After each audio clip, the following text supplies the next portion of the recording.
Well, it's really nice to be considered for it. Because the main thing that means is that our team is winning.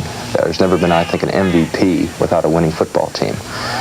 We have some different type of players on our team who make me remember it. They are constantly talking to me about it, and I think it's just the type of people they are. They've been behind me for this thing. But it's really nice to be in consideration and everything, because there's a lot of players in our league are having excellent years, and by no means am I the only one who's having a good year. It's just nice being up for this consideration right now. I don't think about it. I can't. I just have too much to work on. Quarterback in my position who has to rely mostly about thinking can't be thinking about an MVP. A very humble quarterback, Chuck Fusina. He has been red hot. And when you look at those numbers, you have to be impressed by the fact that he's an intelligent quarterback. He knows when to make the moves. He's an intelligent quarterback, a very resourceful quarterback, someone who was influenced a great deal by his college coach, Joe Paterno, who has one of the best winning records in the history of NCAA football. And he told us yesterday that Paterno was someone who had a profound influence on his life, not necessarily technically as much as philosophically. The playoff picture as you look, Philadelphia, of course, in command. I mentioned the fact that the Stars, with a win today, can wrap up a playoff spot, at least a wild card, and they are in command. Birmingham with an 11-2 record, solid shape. New Jersey 10-3. Tampa Bay doing extremely well, in New Orleans fighting down in the Southern Division. The Southern Division has to be the most balanced. As we go out west, you see that Houston is 9-5 behind the strong arm of Jim Kelly. Houston playing extremely well. Denver has taken a dive. They seem to be falling and in a tailspin. Michigan has lost 6 of its last 7 ball games, still very much alive. Los Angeles, of the games, of the teams you see there, has to be the hottest. Won again last night behind young Steve Young. Arizona and Oklahoma still very much alive as well. You're looking at number 32, Albert Bentley, the return man for the Michigan Panthers. 29-yard average last week in the game against Los Angeles. He is out of the University of Miami, played on the national championship team down there, the team that beat Mike Rozier and Nebraska. Number 1 is David Trout. He will be kicking off for Philadelphia. One of the stronger legs in the league. He's out of Pittsburgh, just a little fella, 5'6", 168-pounder. And we are underway at the Silver Dome in Pontiac, Michigan. It will be Bentley 2 yards deep. He will run it out. He's in trouble and will go down at the 10-yard line. So Michigan finds itself in trouble. Herbert Harris was there to make the tackle. And it'll be the offensive unit that we see first now for Michigan. The quarterback, number 11, Bobby Hebert, the starter, last year's quarterback of the year. Ken Lacey, John Williams will be the setbacks. Without Anthony Carter, there is a lot of pressure on Derek Holloway and Walter Broughton. Mike Cobb has a streak of 33 straight games with a catch. There's the offensive line. There's Chris Godfrey, 250. Tyrone McGriff, 267. Wayne Rodloff at center is 265. Jeff Wiska, 256. And Ray Penny, longtime Pittsburgh Steeler, 256. First down on the 10-yard line for the Panthers. Long count by Hebert. He told me yesterday he expects a lot of blitzing out of the Stars. This is Williams, right side. Good gain, 6 yards. It'll be 2nd and 4. The tackle made by Glenn Howard. George Cooper, number 56, also came over from the outside linebacker spot to assist. The defensive unit for the Philadelphia Stars is a good one. Buddy Moore, Pete Kugler, Don Fielder, your 3 down linemen. They have 4 linebackers. John Bunning, the longtime pro. Glenn Howard, Sam Mills, just a little fella, but he is an active linebacker, and George Cooper. The defensive secondary has been changed a little bit. Jonathan Sutton, Garcia Lane has moved to cornerback. They have flip-flop sides with him and moved Antonio Gibson to strong safety, along with Mike Lush, number 27. Second down, call it 3.5. This is Lacey. Lacey banging his way out to the 17-yard line. Sam Mills meets him there and takes him down quickly. Sam Mills, the leading tackler on the team, number 54, to me, Tim, is really he's the guy who typifies what the United States Football League is all about. He got kicked around in the National Football League, but he has become a star here in the United States Football League. He is the leading tackler for the Stars. He has more than twice the number of tackles than any other player on the roster. Scott Warner now comes in as the 5th defensive back. And they load up front on a short yardage defense. Everybody up tight. Tight formation. 2 tight ends. This is Williams, and I don't think he made it. It'll be awfully close. Pete Kugler made penetration. Sam Mills filled, and he got a lot of help from number 27, Mike Lush.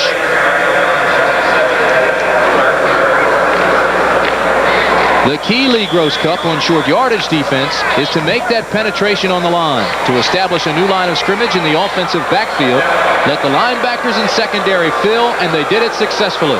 I think that will be one of the keys for both teams, because these teams are similar in their approaches offensively. They like to establish the run and then come with play-action passes. You're looking at number 3, Novo Bojovic. His average, 39.2 yards. He's in a fill-in role, taking the place of David Greenwood, who is injured. Garcia Lane, number 47, is the return man. He's back at the 37-yard line. Novo shanks the punt. And it gets a Philadelphia roll and moves to the 34-yard line. So the Stars, who have been untouchable, unstoppable in the first half the last 7 games, get a big break as Novo Bojovic hangs his head after a 13-yard punt. Novo has been injured, Lee Gross Cup. We saw him limp off last week against Los Angeles with back spasms. The snap was not a good one. It was to his left. He had to adjust to the ball. He hurried around into position, may have hurt the back along the way again, but then shanked the ball, and you see the frustration right there. I think his biggest problem is the fact that he didn't have any pressure. He took a few extra steps, looked both sides, and then tried to kick it away. I don't think he got the ball around into the proper position. And he was not leaning forward on the kick the way a punter should. Nonetheless, they mark it at the 33-yard line. The Panthers 33, where the Stars have their first possession. And let me remind you that in the last 6 games, Philadelphia has outscored its opponents 65-0 in the first quarter. Fusina on the first play of his offensive scheme, and he'll go down. So, unlike what we saw Steve Young do, who'll bull his head and run, the older, more experienced Chuck Fusina slides in safely. He is the quarterback along with David Riley. Kelvin Bryant is back after a knee injury. He has not had a 100-yard game since his return. Scott Fitzke, Willie Collier, the wideouts. The tight ends, Steve Folsom. He's been very active lately. Brad Oates, George Gilbert, Bart Oates, Chuck Kaminsky, and Irv Eatman are your offensive line. It's a right-handed team. They like to go behind Kaminsky and Eatman. And that's exactly what Bryant will do this time, but he's submarined by Tom Moriarty and Robert Pennywell. Let me set that defensive alignment for you and look at the defensive talent of the Michigan Panthers. They are an active defense. They are right now currently ranked 3rd. The down lineman, Alan Hughes, has started in place of Larry Bethea. David Tipton and John Banaszak make the 3 down linemen wholesome. And then you go to the linebackers, 4 good ones. Borland, Bentley, Pennywell, and John Corker, who had 28.5 sacks last year. The makeshift secondary, Vito McKeever is playing, along with Ron Osborne, Tom Moriarty out of Bowling Green, and Oliver Davis. I mentioned that Clarence Chapman has been suspended. He is not in the lineup. Fusina on 3rd and 5, throws behind David Riley.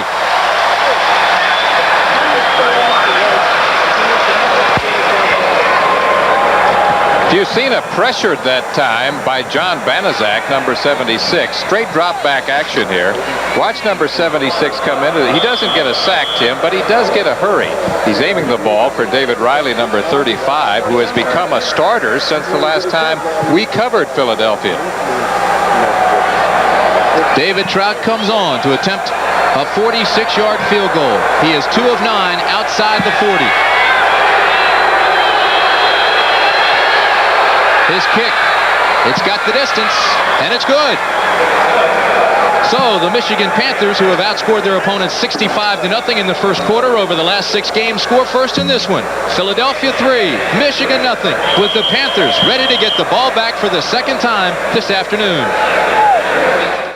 Jim Mora, in his 2nd year as head coach, went to nearby Michigan State, worked with Dick Vermeil at UCLA, and what a job he's done in his first head coaching job, taking the Stars to the playoffs, the championship game last year. Jim Stanley, old Texas A&M alum, played with Jack Pardee there, went to the championship game last year after a 1-4 start, turned things around, and the Panthers won the first ever championship. David Trout will kick it away. He just hit a 45.5-yard field goal, meaning that in the last 6 games, the Stars have scored on 23 of their 31 possessions. This is Albert Bentley.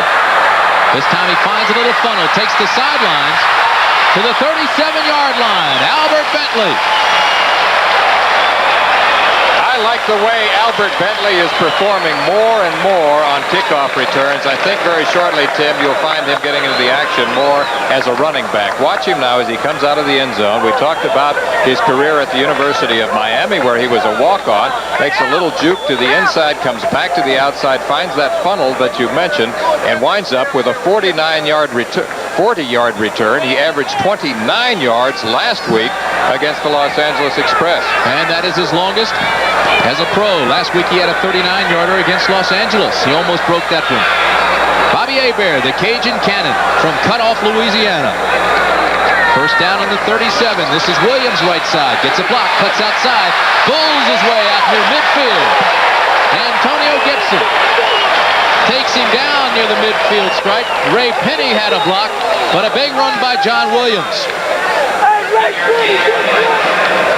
Watch the block by number 72, the pulling right guard, Jeff Wiska, and also the work of Ray Penny as Williams comes around the right side. A good hole opens up there, and Antonio Gibson, number 23, is the man who gets the hit in the secondary. Williams has been the big play man for the Panthers in recent weeks. Holloway comes to the bottom of the screen. Anthony Allen to the top.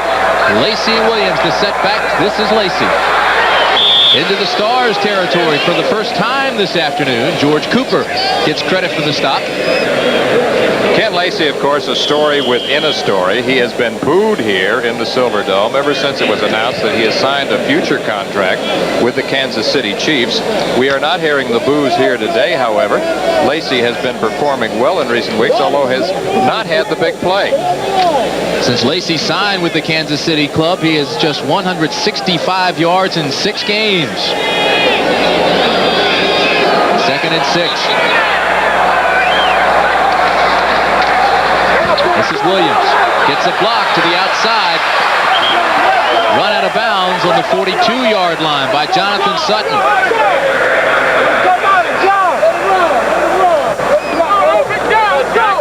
John Williams has been the workhorse. Look at the numbers on him, Cupper. 715 yards for Williams coming into today's game.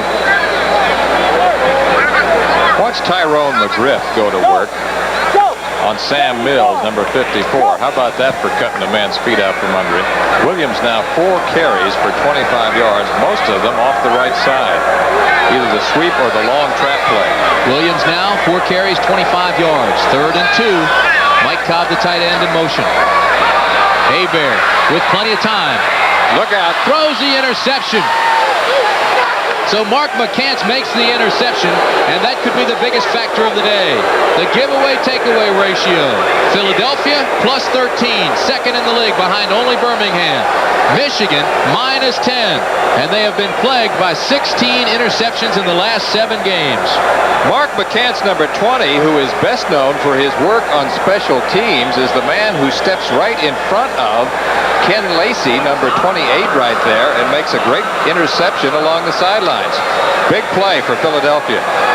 Lee Grosscup, I would not be surprised if Bobby Hebert gets off to a shaky start that we see Whit Taylor, his backup, come in and play some this afternoon. Kelvin Bryant, left side, no hole. Good scramble by the defense. 76, John Banaszak cut off the running lane. And one thing this Michigan defense will do is swarm to the football. Let's watch that Michigan defense go to work right here. You can see that it's a little bit, well, it's an underneath trap to Kelvin Bryant, number 44, and the man with the first hit is number 76, Banaszak. 3 Super Bowl rings for that man, an MVP in 1 Super Bowl. And a championship ring in this league, the United States Football League. The ball's on the 36, second. Fumble! Michigan gets it back. And even as we speak about John Banaszak, he comes up with a turnover.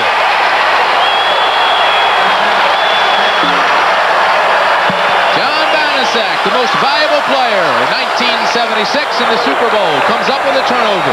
We had barely finished describing the work of John Banaszak, number 76, when Kelvin Bryant does not get get the handoff from Chuck Fusina, number 14. Fusina tries to cover it, but in comes Banaszak between two star players and covers the football to give Michigan opportune field position. Philadelphia's only loss of the year was to New Jersey. And Kelvin Bryant had 2 turnovers in that game that turned into 10 points. He has 1 fumble here this afternoon. First down, Bobby Hebert still the quarterback. Philadelphia shows blitz. Now Mike Luss drops back. Hebert to throw. Rolls right, turns it upfield. And takes a pretty good lick by the linebacker, Glenn Howard. But I think we should mention the fact that Hebert is not a little fella. He is a pretty big, strong quarterback at 6'4", 208 pounds. 6'4", 208, has pretty good foot speed, very strong arm. As you mentioned, known as the Cajun Cannon. Jim Mora out of Occidental College right there.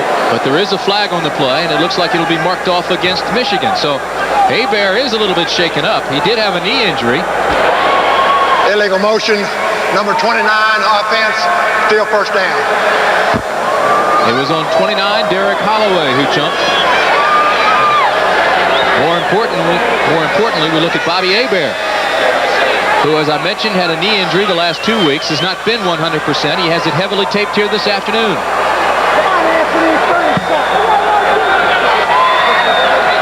It'll be 1st and 15 from the 37-yard line. Anthony Allen, Derek Holloway are your wideouts. Hebert has Holloway, and he overthrows him. Zone defense, Holloway had rolled into the seam and was overthrown. Right now, let's go down to our colleague Al Trotwig.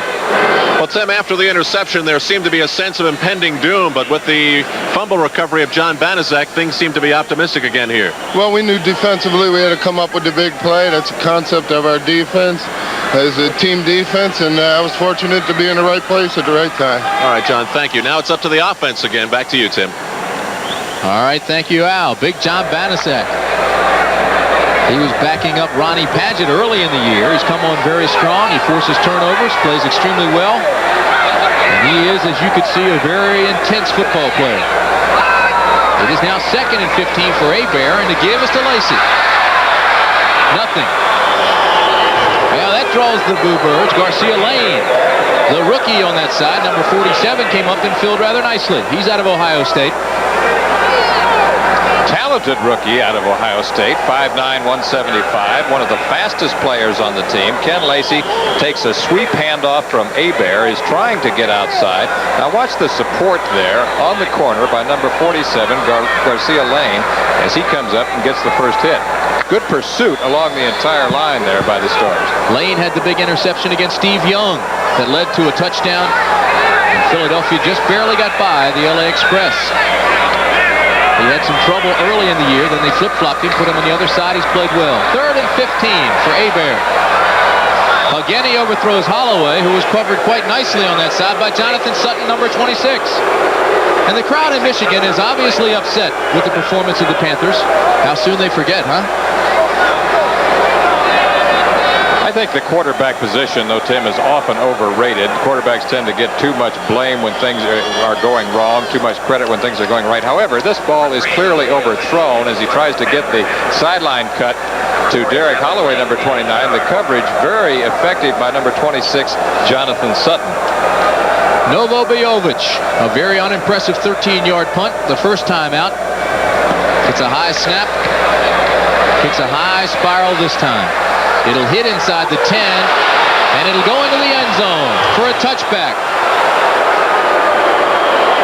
Well, Bobby Futrell had a shot at it, turned his back on the punt. This 37-yarder rolls into the end zone. They'll have it first down on the 20. Bobby Hebert, 0 for 3. Philadelphia leads 3-0. We have 5:53 remaining in the first quarter from the Silverdome in Pontiac. Tim Grant and Lee Grosscup along with you as you look at Chuck Fusina, the quarterback for the Philadelphia Stars. Riley piggybacks David Tipton, and there's nothing there. He may have lost a half yard. Let's go downstairs very quickly with Al Trotwig. All right, Tim, certainly the fans not very patient with Bobby Hebert. If Bobby comes out, Whit Taylor will go into the game at quarterback. Have you been thinking along those lines, Whit? I think when you're a second-team quarterback, you always have to think about it. But as far as I'm concerned, Bobby's the #1 quarterback, and until the coaches say so, that's the way it's going to be. So, if he does come out, I'll be ready to go in. All right, thank you. Back to you, Tim. On 2nd and 10, Kelvin Bryant straight ahead, picks up a yard. Whit Taylor's out of Vanderbilt. He came in and replaced Hebert last year against Arizona and hit 5 of 8. Kelvin Bryant here gets the blast play. Handoff from Fusina there, and the first hit is by John Corker, number 57, almost simultaneous with number 98, Alan Hughes, who was probably the best guy against the run. Man defense. Michigan rolls up on the wide receivers. They go to a lock-on. They also show blitz with their linebackers. Fusina, long count, calls an audible, under a lot of pressure. Fusina will go down. It's Will Coakley, number 58, on the blitz, who sacks Fusina.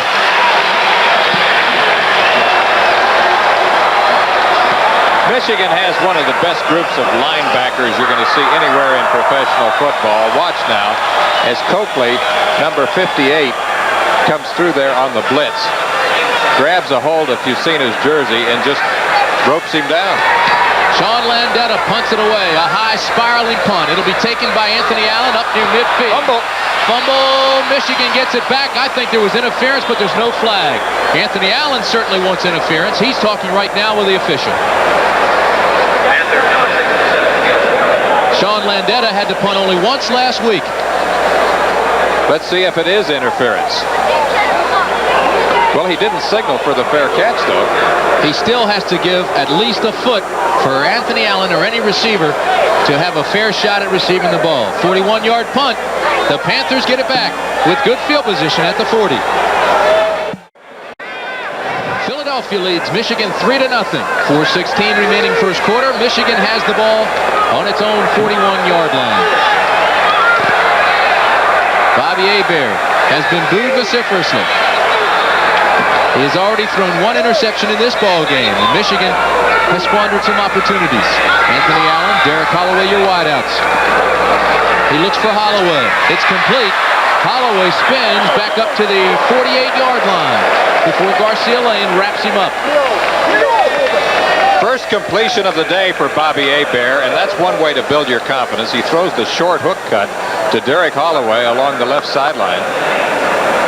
Short hook, deep hitch, whatever you want to call it. It's a nice way to create an immediate open field situation for a fast receiver like Derek Holloway. He, of course, out of Arkansas, where he was overshadowed in publicity by Gary Anderson there, but one of the fastest men on the team.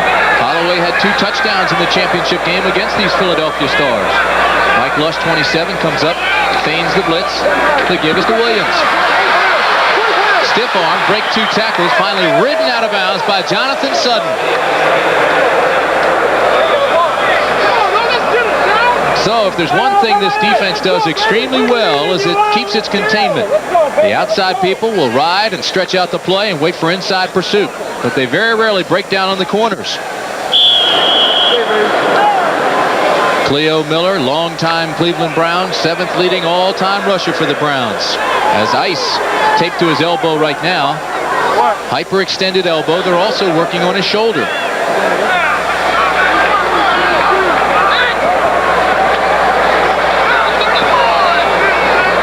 Third and 4.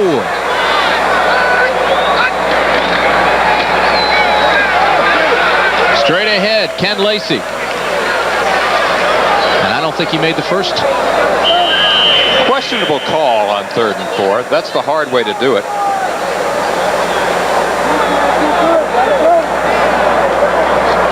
Ken Lacey is a power back, but they're going right into the teeth of the Star defense. This unit, of course, Tim, known as the doghouse defense, the most effective unit in the league last year at containing opponents' scoring, and likewise in 1984. The name given, of course, by Jonathan Sutton when the team was having problems during training camp, said the defense was always in the doghouse. So they called them the doghouse defense. They went on to be the best in the league. Just that far. Inches. Will they go for it? The crowd obviously wants it. Ray Bentley is out there, and he's telling Stanley he wants to go for it. Not a high percentage play, but it might be just the thing this club needs in a situation where they've been in such a turmoil state.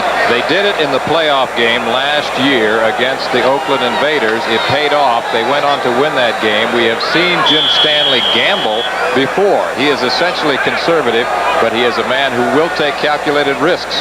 They bring in Tony Osmond, 255-pounder, as an extra blocker. There are two tight ends, Don Eccles, Mike Cobb. They will go for it. They load up everybody. The setbacks, Williams and Lacey. Hebert has one wing. It's 88 Eccles, the tight end. It's Hebert, takes it himself, and I don't know whether he got it. He is at the bottom of the pileup. I think he did. But it's a safe call to say that he's going to be awfully close. I think he did, but just barely.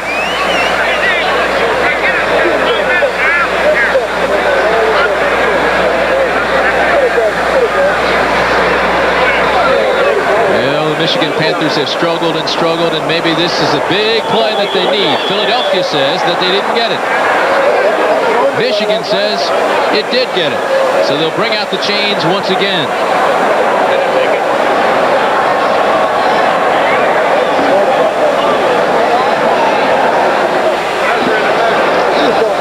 Well, they say it's a game of inches. That's the cliche. Let's see.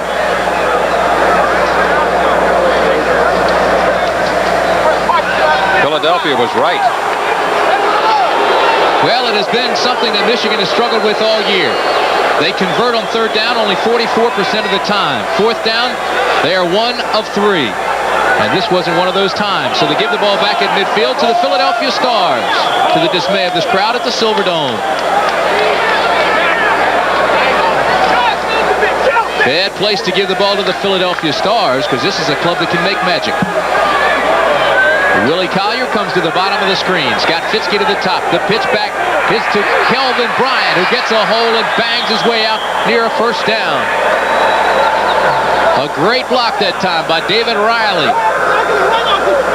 David Riley out of West Virginia has really emerged as a top performer in recent weeks. He was particularly effective in the ball game against Birmingham. Look at him kick out there on Tom Moriarty, number 45, setting up the inside cut by Kelvin Bryant. You just made a good point.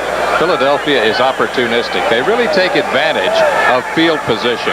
They make you pay when you give them the ball in good field position. 2nd and 1, I formation. Fusina goes to the flat to his tight end, Folsom, and Folsom has a first down and then some as he's ridden out of bounds at the 30.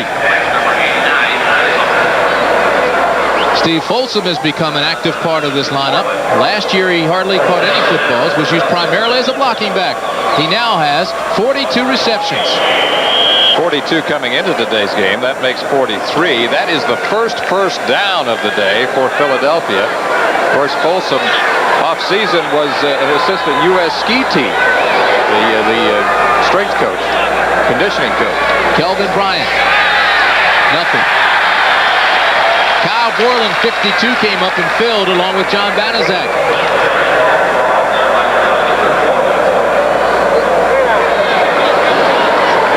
Again, watch the work of the linebacking crew of Michigan. Kyle Borland is the first man through this time as Kelvin Bryant dips inside, tries to get back outside, and they shut him down before he even hit the line of scrimmage. Kelvin needs 79 yards now for his 1,000 yards on this season. Last year's most valuable player, Kelvin Bryant. Ball on the 29. It is 2nd and 11. 45 seconds remain in the first quarter. Fusina going deep. Throws a dead duck, and it's almost intercepted. Robert Pennywell, number 59, had a shot at it, but couldn't get his feet under him to get there in time. John Corker, Tom Moriarty came with the blitz and put a lot of pressure on Chuck Fusina. Chuck Fusina under a great deal of pressure here. Watch the linebackers again, particularly the sack man himself, John Corker, number 57, along with Tom Moriarty coming on the safety blitz. They were really in Chuck Fusina's face, and as a result of that, he did throw a wounded duck. Fusina out of Penn State, the runner-up to Billy Sims for the 1978 Heisman Award. 3rd and 11. Again to throw. This time he goes deep. And it's overthrown, intended for Tom Donovan. So again, the Michigan defense rises to the occasion. They call it a rubber band defense. You can stretch it, but don't break it, and it has been extremely effective. Bring on David Trout. Chuck Fusina not off to an impressive start, Tim. He's 1 of 4 in the passing department for 13 yards. We talked to him yesterday. He said he might be coming down with the flu. He was under the weather. It'll be a 46-yard attempt by David Trout. He has already hit a 45.5-yarder. This one is partially blocked. It goes into the end zone and through for a touchback. They'll have the ball. The Michigan Panthers get it back. A big defensive play. They've done it again. So David Trout has his field goal attempt blocked by number 57, John Corker. And the score remains the same. Philadelphia leads 3-0. Tim, on the last play, watch John Corker right in the middle use his height to advantage here. Remember, he's 6'6", and he leaps just at the right time, partially blocks David Trout's kick. This is the second block of the year for Corker. The first one came in the overtime game against Houston to save that game. So David Trout now 3 of 11 outside the 40-yard line. Had 5 field goals against Birmingham, 19 points. Counting his extra points. Hebert going long, has Holloway, and Holloway can't hold on because Mike Lush deflects the football. If there's one thing Hebert does better than anyone in the league is he throws deep. They call him the Cajun Cannon. And he does have a very, very strong arm. Very, very strong arm, but he's throwing into coverage here as Mike Lush, number 27, comes over. Good throw, but not far enough that time. He's 1 of 5 now for 8 yards. You're right, though. He does have the strength.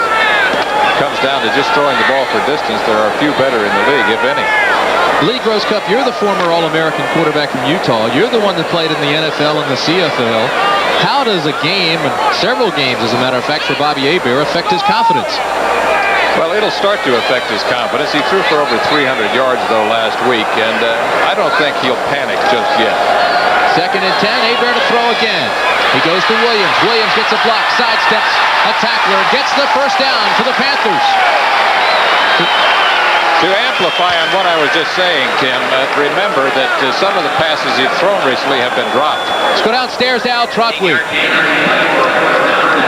Here he is, 6'6", John Corker. John, it's been 3 big plays in a row now. The defense has come off the field very successful. Do you consider that a way of challenging the offense to perform? Not necessarily. You got to expect at times the offense is going to be a little bit slow in starting, and the defense have to be faced with adverse moments like this. I think we're doing really well out there, and offense is going to come along. This game's still got 3 quarters left in it. All right, so far Michigan has stopped Chuck Fusina and Kelvin Bryant. 3-0 Philadelphia. We'll be back. Jim Stanley going over his game plan. Just had words with his quarterback, Bobby Hebert. The defensive players who have played extremely well came over to Hebert. They as well talked to him to give him confidence. The last 2 times these 2 clubs have played, Hebert has thrown for more than 300 yards. The give straight ahead to Ken Lacey. Lacey picks up 4.5. As we look at the first quarter numbers, Tim, what really sticks out there is total yards. Michigan has dominated the first quarter. Time of possession also. They are the 3rd best possession team in the league. Philadelphia is number 2. Birmingham is number 1. Everything about even. She said we've got a close, hard-hitting football game. Michigan Panthers show strength to the left side. And they give to Lacey, who goes right. He goes up to midfield before Sam Mills cuts him down there. Sam Mills, just 5'9", 225-pounder out of Montclair State. But he can hit you a ton. Really one of the true success stories and Cinderella stories of 1983. I said before that he kind of typifies what the USFL is all about, because he was a small guy, supposedly too small, too slow, couldn't play in the NFL, couldn't make it in Canada, kicked around, confidence a little bit down, came back, and has made it big here in the USFL. He is aggressive. Sam Mills knows the difference between come here and sick 'em. I guarantee you. Well, Bobby Hebert doesn't like what he gets from the sidelines, and he wants to talk it over with Jim Stanley. So, The Philadelphia Stars lead this ball game 3-0. Michigan at midfield. Bobby Hebert has conferred with his head coach Jim Stanley. He is back with his team now at the 40-yard line. The Panthers have the ball at midfield, where it'll be third down and a short 5. Call it 4. Those ladies just known simply as the Michigan Panther cheerleaders. They do not have a name. Novo Bojovic married one of those lovely ladies earlier this season.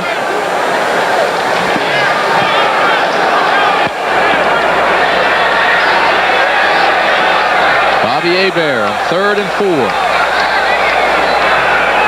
4. Reads the Stars defense, shows to be a man. Man coverage, he throws underneath the linebackers, and it looks like Holloway heard footsteps, came up very tightly and dropped the football. Glenn Howard and Sam Mills were the linebackers in the area. That is an affliction known at times to wide receivers, hearing footsteps. You call it having alligator arms at times. Don't blame them. I understand. Linebackers in professional football are big, strong, fast, and mean. Novo Bojovic been playing with an injured hip. Says he feels fine today, but he had a 13-yard punt the first time out of the blocks. He's averaging 39 yards a punt. Garcia Lane is deep for Philadelphia. High snap, a lot of pressure. Novo goes down. There is no flag, and it is fair caught by Garcia Lane. So Novo thought that he should have gotten a flag. He thought it was roughing the kicker. Victor Harrison was deep. And Garcia Lane made the fair catch for Philadelphia. It's paramount that all kickers take some acting classes. Watch Novo right here. Now he's going to fall down. See that? You know, it's a penalty now in the National Football League if you fake roughing the kicker. 32-yard punt. We'll be right back. In the last 6 games, they have scored on 23 of 31 possessions in the first half. However, the Michigan defense has been strong here in the first half of this ball game, and there were flags everywhere. Looked like Irv Eaton may have jumped the count a little bit. Big number 75 for Philadelphia.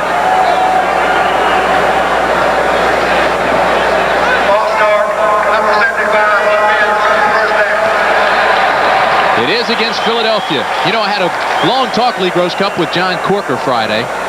Corker was saying, forget all the contract disputes and the injuries. Forget the suspensions and the turnovers we've had. Let's play football. We can beat the Stars. So far, the defense has been dominating. Lackluster performances by both offenses. 1st and 15. Kelvin Bryant finds the funnel, gets hit by Tom Moriarty as he spins out to the 21-yard line. Ball run down by number 45, Moriarty. Tom Moriarty, 6'1", 188-pounder out of Bowling Green.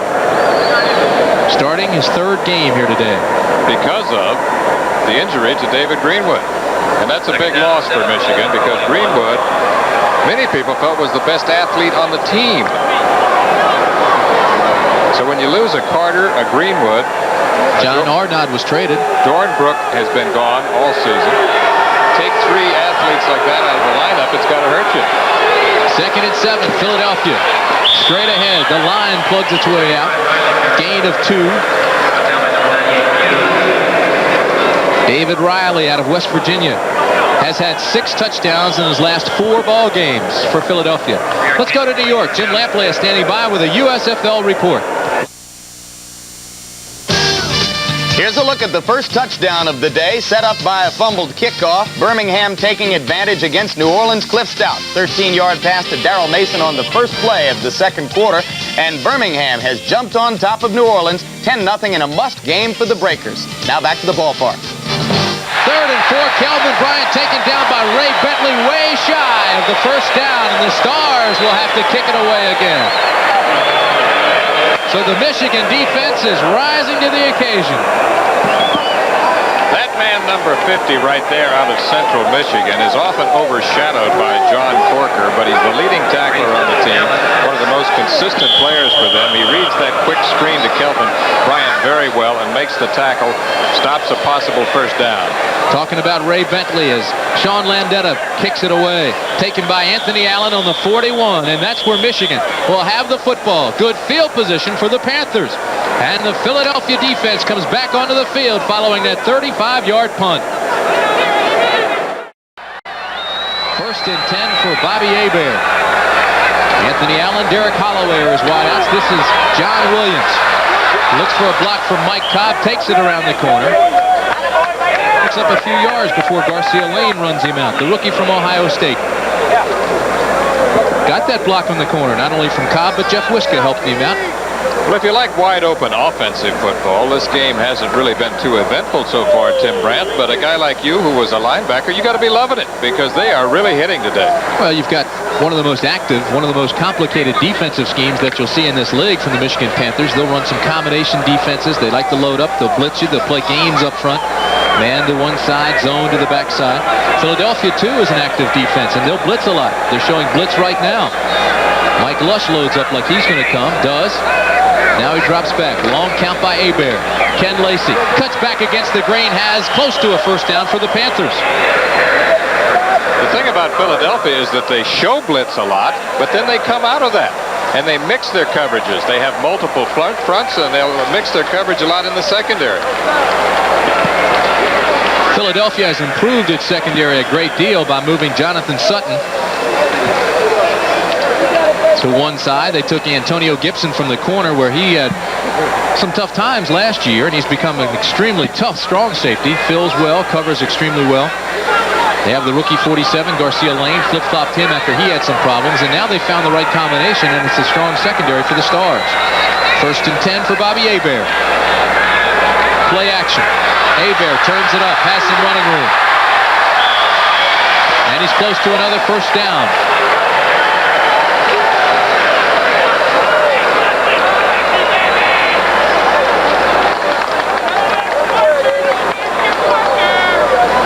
Hebert limping a little bit, Tim. Let's watch. He may have re-injured the knee. Bootleg action here.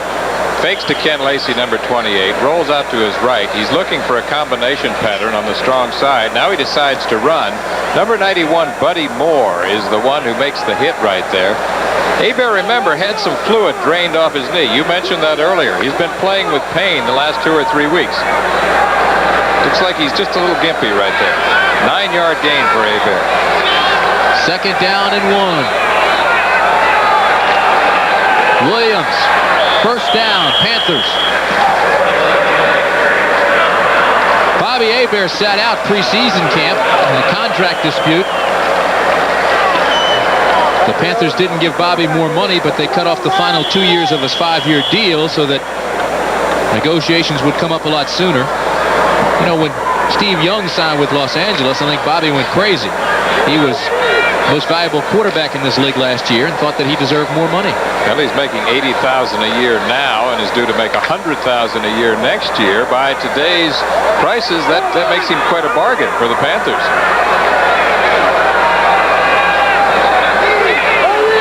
First and 10 from the 28. Hebert to throw. With time. Goes deep. Intended for Holloway, and it's overthrown. Good coverage out there by the rookie Garcia Lane. We talked about the speed of Garcia Lane. We know how fast Holloway is.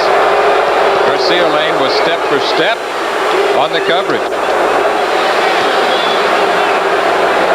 You can see in isolation what I was just talking about. Corner pattern by Derek Holloway. Watch the perfect position of Garcia Lane, number 47. Garcia Lane started every game for Ohio State. 3 straight years. 8 minutes, 35 seconds remaining in the half. Second and 10 for the Panthers.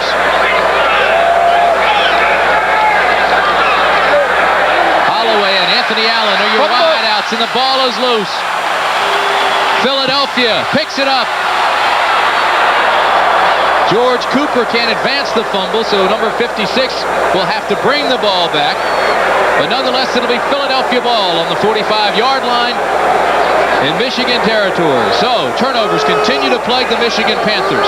They are -10 in the takeaway giveaway ratio, and that has been the single most dominating factor when they've lost 6 of their last 7. There it is again. The ball is stripped right there by Glenn Howard, number 51. And now it's picked up by George Cooper, number 56. But the ball was whistled dead.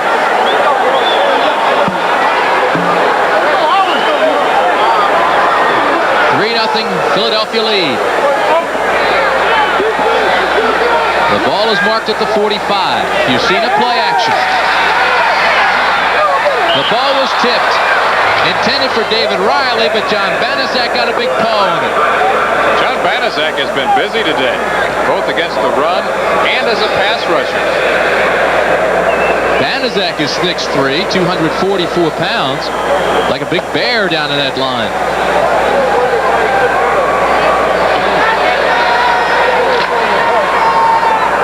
Look at his bear paws he has. That's what you say.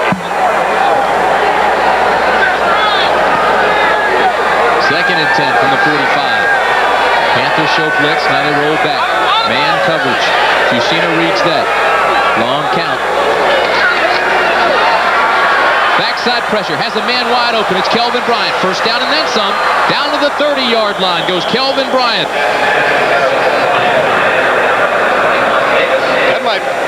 That might be the best pass of the day from Chuck Fusina to Kelvin Bryant.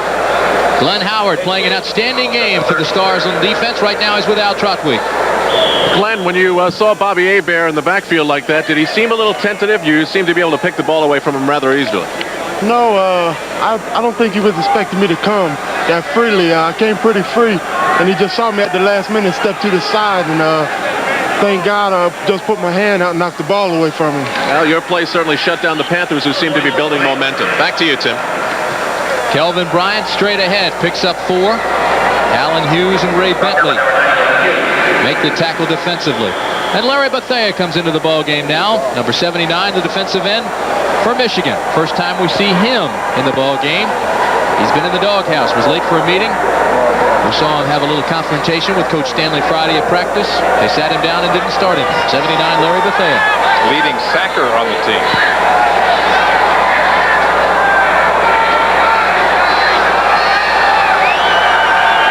Philadelphia needs 8 yards for the first, and they won't get it on this play. Alan Harvin. Say hello to John Corker, number 57. Alan Harvin out of Cincinnati. Say hello to John Corker out of Oklahoma State, where Jim Stanley was a head coach at one time, an assistant coach in the NFL. Of course, Jim Stanley played his college football at Texas A&M. Fellas like John David Crow were there at the time. Jack Pardee, Charlie Kruger. Bear Bryant was the coach. 3rd and 8 for Philadelphia. 6 minutes remaining in the first half.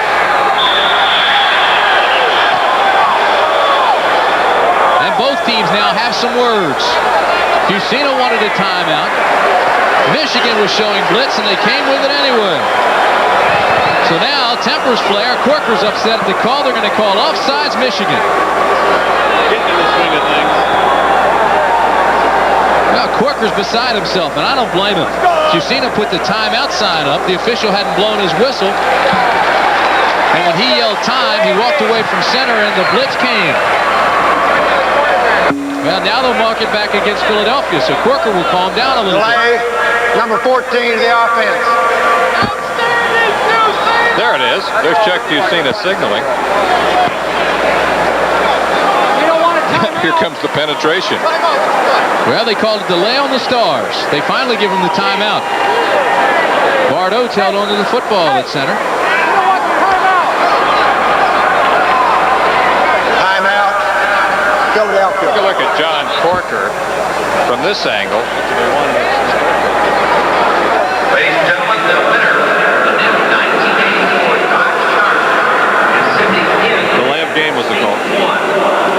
So they called delay of game on Philadelphia, as we told you earlier, and there's still a discussion about that call. Fusina says Corker came across too early, but if anything, it was Philadelphia that moved. Well, this discussion could go on and on as they meet down there. Tempers have flared and they continue to talk. So while there's timeout, we'll take one as well. Philadelphia leads Michigan 3-0 with 5:58 remaining in the half.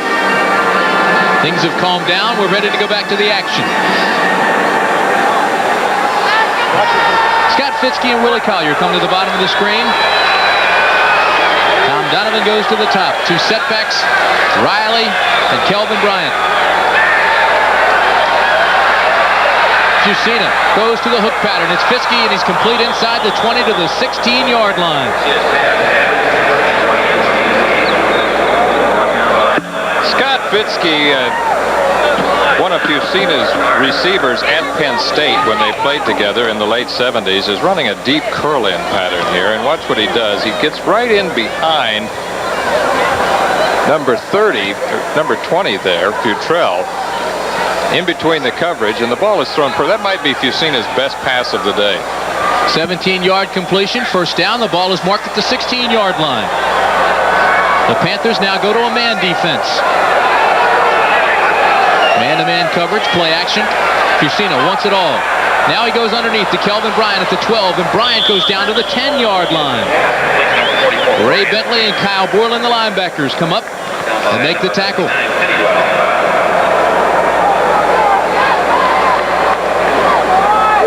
We talked a lot about Chuck Fusina at the top of the show. If we look at Jim Mora, who played his college football at Occidental, his roommate there was Jack Kemp, Congressman Jack Kemp. That was back in 1957. Fusina, as a winning quarterback now, is 57-8. That's talking about his days at Penn State and here. 2nd and 4, two tight ends. Right side power with David Riley. Riley bangs his way down to the 7-yard line. Fusina now 5 of 9 after a slow start for 49 yards. Look at what David Riley has done in the last 4 games. We talked about how he has emerged as a starter, replacing Booker Russell since the last time you and I covered him. And he was particularly effective in the ball game against Birmingham. In that ball game, he got 62 yards rushing, scored the first touchdown for the Stars. Philadelphia brings in number 34, Jeff Rodenberger, the power back. They give it inside to Riley, and he takes it down to the 5-yard line. And I don't think he got the first down. We'll have to see. Yes, he did. Good fill by the secondary and linebackers of the Panthers, but it was not in time. Let's look at the power of Rodenberger. Takes the ball from the fullback position. It's David Riley, number 35, who takes the ball. I thought you said Rodenberger. They brought Rodenberger in as a blocking back. As a blocking back. That's right. The way it'll stay here. He's still on the wing. Riley and Kelvin Bryant, the setbacks. 1st and goal from the 4. Fusina under pressure, throws it anyway. Incomplete. Intended that time, Lee Grosscup, for Jeff Rodenberger. You just anticipated the play. We'll get him in there some way.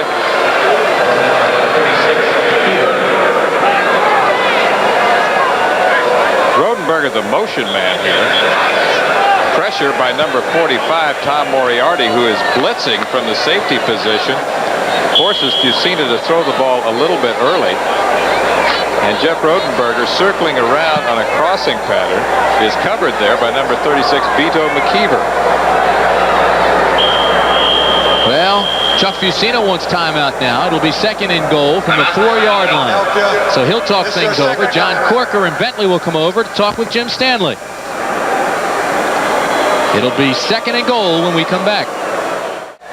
19,606. That's the guess of Kelly Hayes, the crowd here today, working with us up here in the booth. We'll see how accurate that is a little bit later. I think it's a little bit larger than that. We've got 3 minutes, 16 seconds remaining in the half. Philadelphia threatening to score. This is Kelvin Bryant, cuts back against the grain and takes it in. So the threat is now realized to David Riley through the block to set Kelvin Bryant free. But there is a flag down on the field. Offsides, Michigan, touchdown. So Tommy Miller, our referee, sets us straight. The touchdown will hold. Kelvin Bryant makes it a 9-0 lead for the Stars, and David Trout will come on to try to make it 10. Jim Mora, a man who did a marvelous job last year. Remember, he came on just 2 weeks prior to the start of training camp when George Perlis, who had been hired as the coach, went to Michigan State. Amazing job last year by Jim Mora. David Trout, no question about it. It's through and it's good. So Philadelphia takes a 10-0 lead. Dominance, but not the type of play we have been associating with Philadelphia in recent weeks, because they have really taken charge of teams in the first half, as we noted earlier. Now let's see if we can see the block by David Riley, number 35. He's the lead blocker for Kelvin Bryant. Here he is on the corner. Sets it up for Kelvin to cut back inside. And then it's a waltz from there into the end zone. David Riley just took Oliver Davis completely out of the play. Just cut him. Let's see it. We lose him right there, but he did cut Oliver Davis. Kelvin starts outside, cuts back inside, churns on into the end zone. Well, the fans here getting a little bit impatient for the offense of the Michigan Panthers, and I would not be a bit surprised to see Whit Taylor come in at quarterback shortly. Well, Bobby Hebert has had a rough go of it in recent weeks. Not all of it has been his fault. A lot of passes have been dropped. There have been sacks, but he is forcing the ball at times. Other times he's taking a little too much off of it. He's throwing either too soft or too hard at times. That all goes along with confidence that you've talked about. David Trout, number 1, to kick it away. Bobby Futrell and Albert Bentley are the deep backs for the Panthers. Futrell straddles the goal line, takes it up right side, return to the 20, and he'll go no farther. Let's go down to Al Trotwig with Chuck Fusina. Chuck, quick starts have been the order of the day for Philadelphia in the last bunch of games, yet in this game, not such a quick start. What was going on out there? Well, we've had a lot of quick starts, and Michigan's doing a great job. They're doing a lot of things, giving us a lot of different looks, and I give the credit to them. But we're coming along a little better now, and hopefully we can maintain this way the rest of the game. And the flu, your stomach problems, no problem? No, I'm fine. I really am. All right, Chuck said things weren't going so well before. Well, here we are. We're back, and it's 10-0. Back to you, Tim. Well, Fusina says he feels better. Scott Fitzke had the flu all week. Those boos were for Bobby Hebert, and to punctuate what we were just talking about, he's now 2 for 8 in the passing department for 23 yards. 17 interceptions in the last 7 games. 1st and 10 from the 20. Hebert tries to set a screen, now drops it off, and it's almost intercepted. Off the hands of John Williams, and George Cooper, number 56, almost had the interception.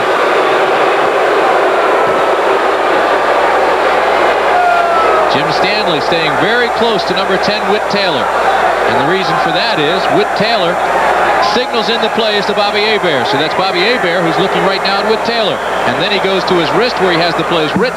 He'll check it, and he'll call it in the huddle. He's trying to set up a slow developing screen to number 40, John Williams, as we look again right here. He gets in a little trouble there. Can't really act out his part. Good pressure right there by George Cooper, number 56. Looked like he tried to drill the ball.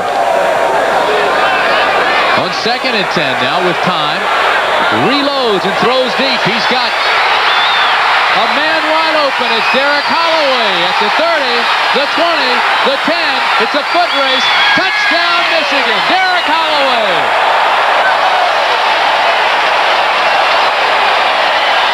The little flyer from Arkansas. And listen to this crowd now.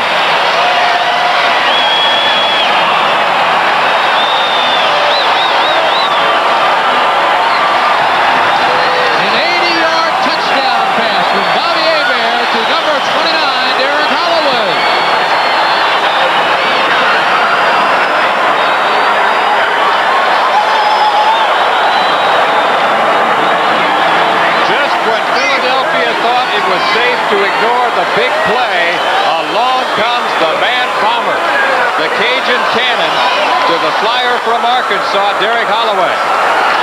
Novo Bojovic adds the extra point. That'll make it a 10-7 ball game. 80-yard touchdown ties the longest touchdown pass of the year for Bobby Hebert. He hit an 80-yarder to Walter Broughton against Tampa Bay earlier this season. Straight drop back, 7 yards. A look to the left. Now back to the right, and he launches a missile right here over the shoulder. And coverage there by Jonathan Sutton. He has Sutton beat. Watch the open field capabilities right here by Derek Holloway. Loses Mike Lush with a juke step. Back to the outside. Now he has to outrun Jonathan Sutton to the corner of the end zone.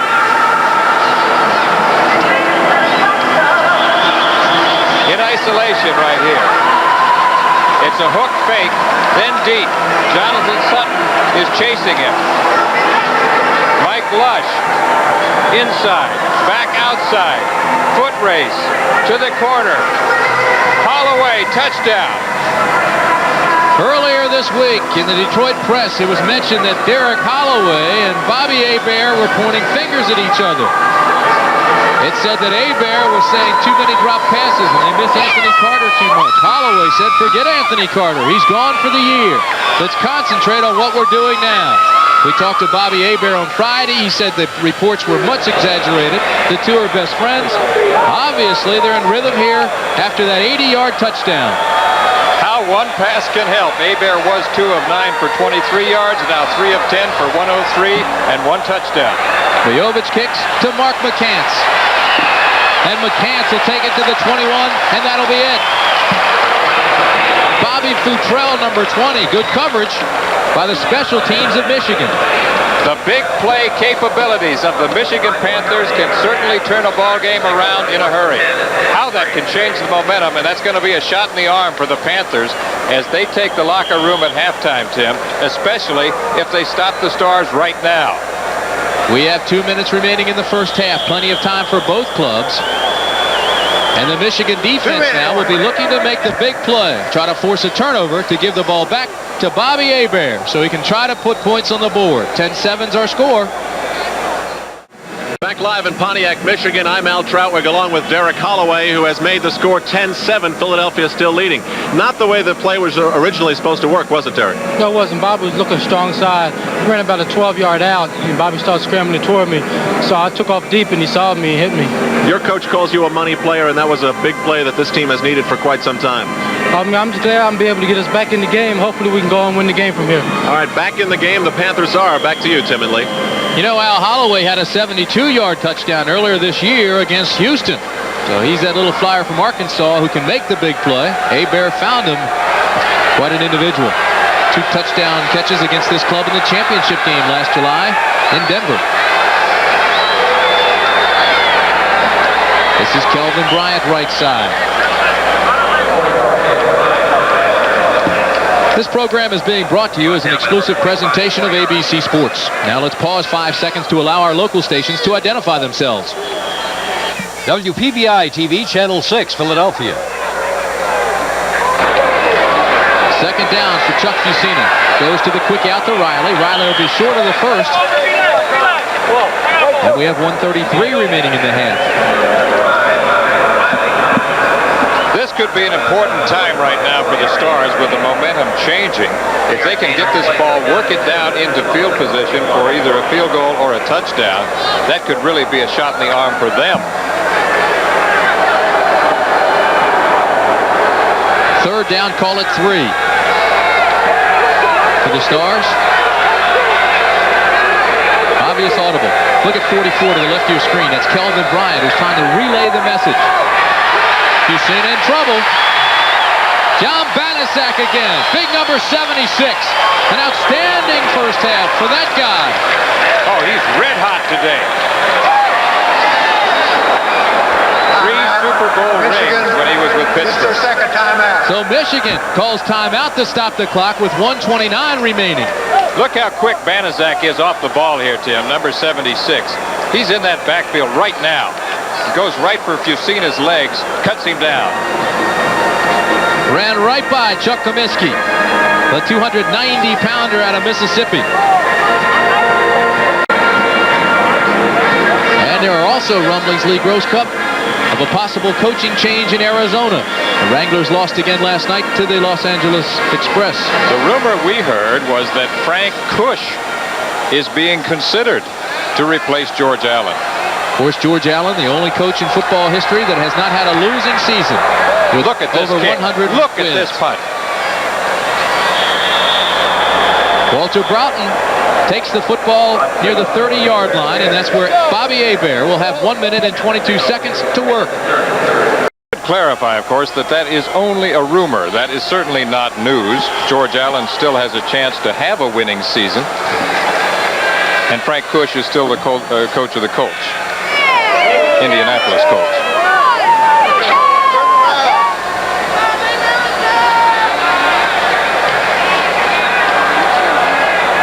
Those are the stats on Bobby Hebert. 17 interceptions, though, over the last 8 ball games. First down, with time, across the middle. The catch is made by Anthony Allen. Spectacular catch against the zone defense. George Cooper, number 56 of Philadelphia, is down. He's injured. Now he's up and he's limping. Bobby Hebert trying to get the offense back to the line of scrimmage. Bobby Hebert hot now. Play action fake. Waggle left. Leaping catch by Anthony Allen, who we saw earlier with the Los Angeles Express. Hebert scrambles right, has some room up to the 46, 44-yard line into Philadelphia territory. And Michigan trying to stop the clock at 1 minute.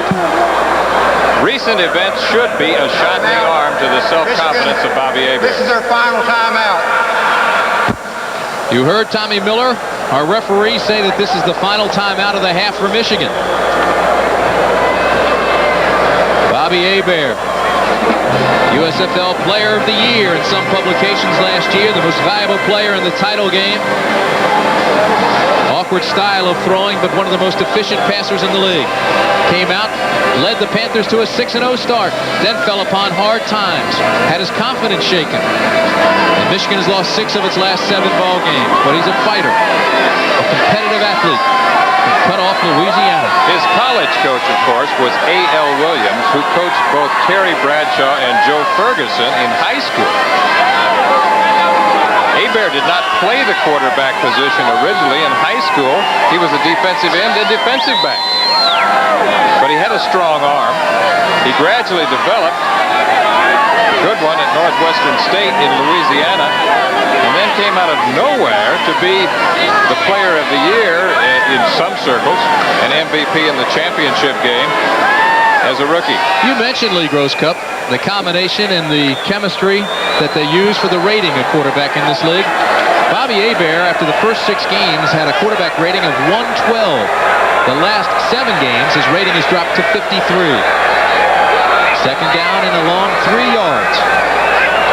1 minute exactly to play in the half. Hebert under pressure, now throws, has a man, it's Anthony Allen to the 24-yard line.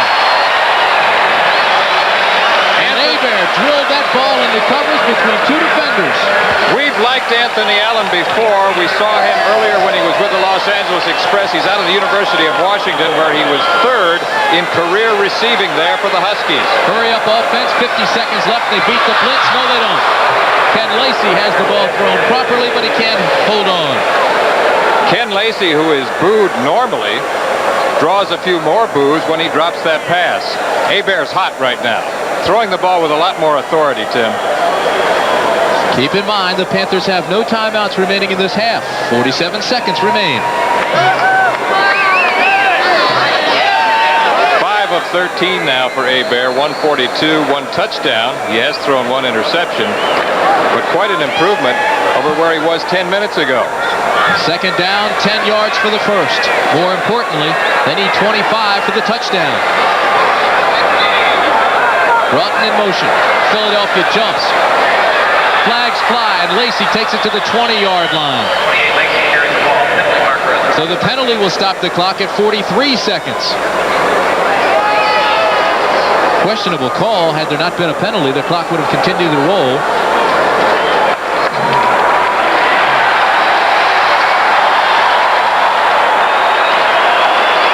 But it is against Philadelphia. The questionable call you mentioned is a draw play. Let's watch and see if we can see the infraction by Philadelphia. I think you see it clearly right there. Looked like Pete Kugler came across the neutral zone and into Michigan territory there, and they're going to call him and flag him for 5 yards. So they'll move it down a little bit closer to that Michigan goal line.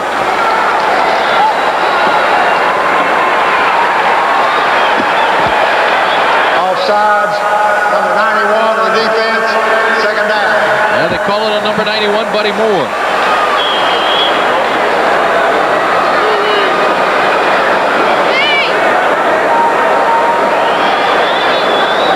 Here's a look at what Philadelphia's defense has done. They are the best in the league in this category. In fact, they're the only team in the league to allow under 200 total points. I think even more impressive than that is the fact that they've only given up 16 points in the first half over the last 6 games. 2nd and 5. Hebert throws to Williams. He's not looking. He should have been, though. Well, Hebert obviously showing the frustration that has plagued this team over the last 7 games. John Williams has been the big playman as a runner, but he has had lapses as a receiver and has either been not looking or has dropped passes in recent weeks. Albert Bentley comes into the ball game. John Williams will leave. Bentley has not been used as a ball carrier yet. In this ball game, he has only 1 carry for the season.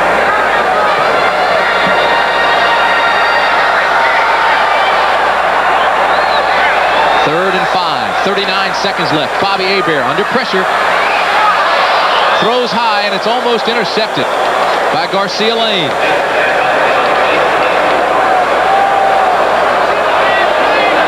Well, even if he had anybody open that time, he didn't have time to find him. He did not have much time, but look at Anthony Allen on the right side. He ran a corner route. He was wide open.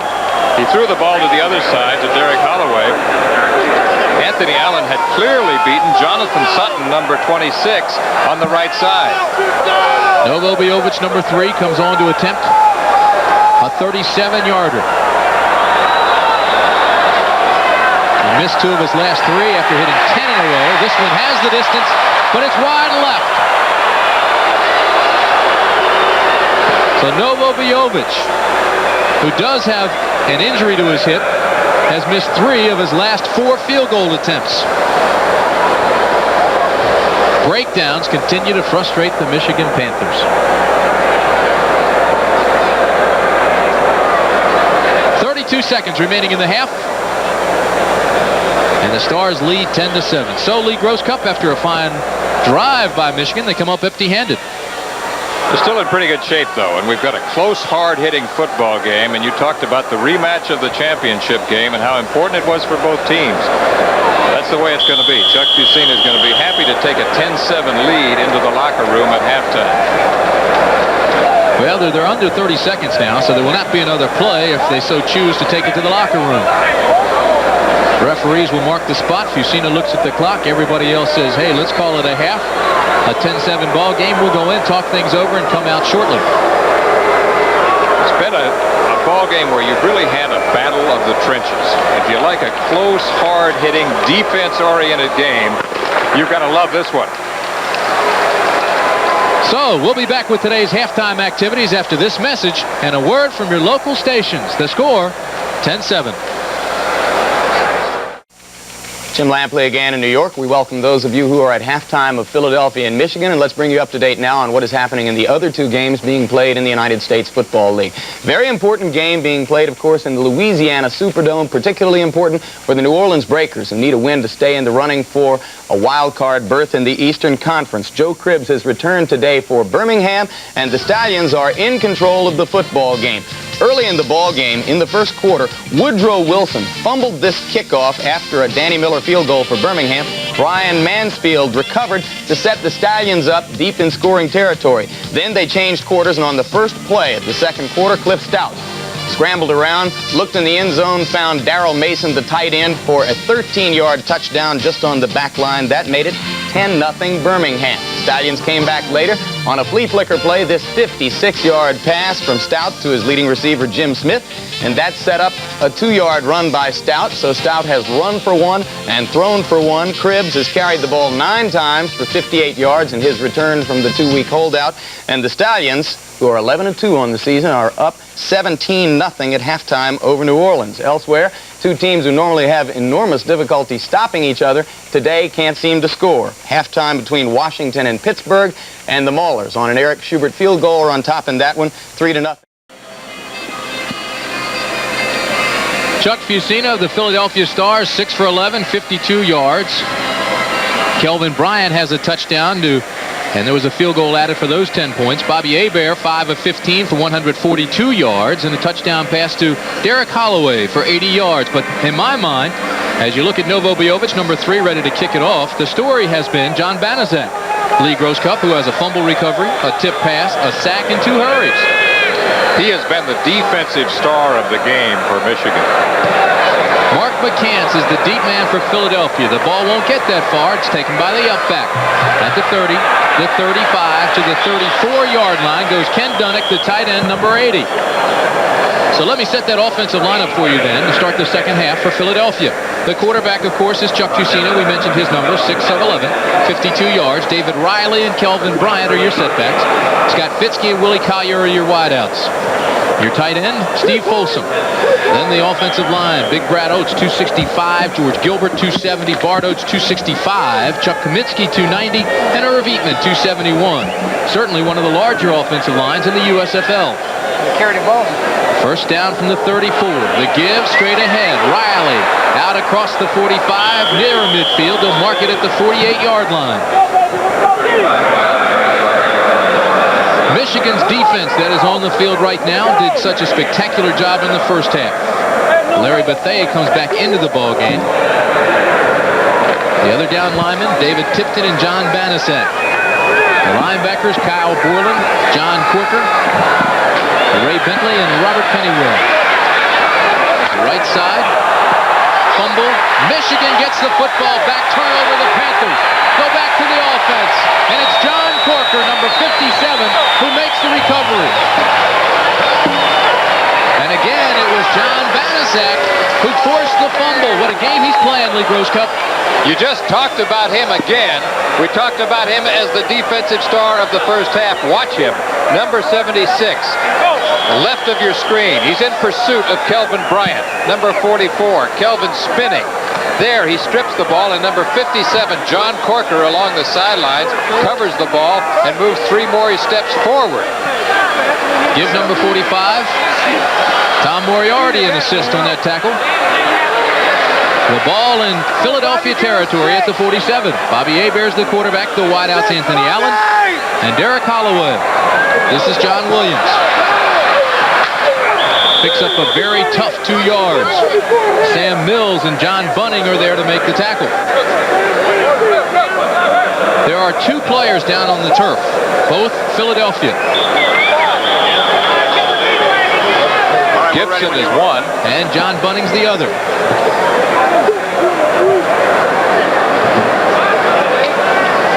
Remember, John Bunning is an 11-year veteran, played with the Philadelphia Eagles. Let's go down very quickly. Al Trotwick to the sidelines. All right, Tim, here's John Banaszak having one heck of a day. John, you've been through more slumps than most players on this team with all your years. Have you come into this game with a different attitude than you think some of the other players have had? Well, I know that in order for us to play well defensively, it's up to me to go out there and have a good game. I'm the oldest guy in this team, and I think there's a lot of responsibility on my shoulders. All right, there is a lot of responsibility there. You're having a good game, and Michigan is playing well defensively. Back to you, Tim. Thank you very much, Alan. It is guys like Banaszak who can lead this team out of the doldrums. They've been looking for leaders. John Bunning is up, and we'll be right back. John Bunning has left the field. It looks like he is okay. He walked off under his own power. George Jameson, number 58, will come in and replace him as we look at Jim Mora, the head coach of the Philadelphia Stars. From the 45-yard line, Bobby Hebert has second down and 8. He sends Anthony Allen in motion. And he goes to Allen, who can't hold on to the football. The pass was there. Allen had it in his hands and could not hold on. Now, when Anthony Carter broke his arm 7 games ago, the Michigan Panthers were looking for some speed and a fine receiver they could put on the outside, so they went after Anthony Allen from L.A., and he has not, quite frankly, to be brutally honest, supplied the talent that they've been looking for on the wideout receivers. Allen has made only 3 catches so far for the Panthers. John Bunning has a neck contusion. We don't know if he will be back. Meanwhile, Jameson is in. 3rd and 8, this situation for Hebert. With time, throws and bounces it to Anthony Allen. So the crowd very vociferous again with its boos. Aimed both at Hebert and Anthony Allen on that series. But there he is, number 76, John Banaszak, to offer some confidence. You talked about his role as a leader because he is a veteran. He knows during times like this that leadership is important. Bobby Hebert missed his last 5 passes. Novo Bojovic is on to punt it away. The deep man is Garcia Lane for Philadelphia, and he is standing back on the 10-yard line, number 47. Novo drops the football, and he's going to be nailed. Novo throws the ball back to Jonathan Sutton. And, of course, you can't advance a fumble, so it'll be Philadelphia ball on the 35. But a mental error by a guy who has not been playing very well, Novo Bojovic.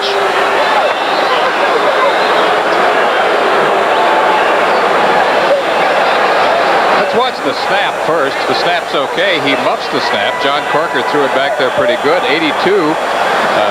Victor Harrison applies the pressure. He tries to get the ball away, and it winds up in the hands of Jonathan Sutton, number 26. Ball's a little low, but it should have been fielded.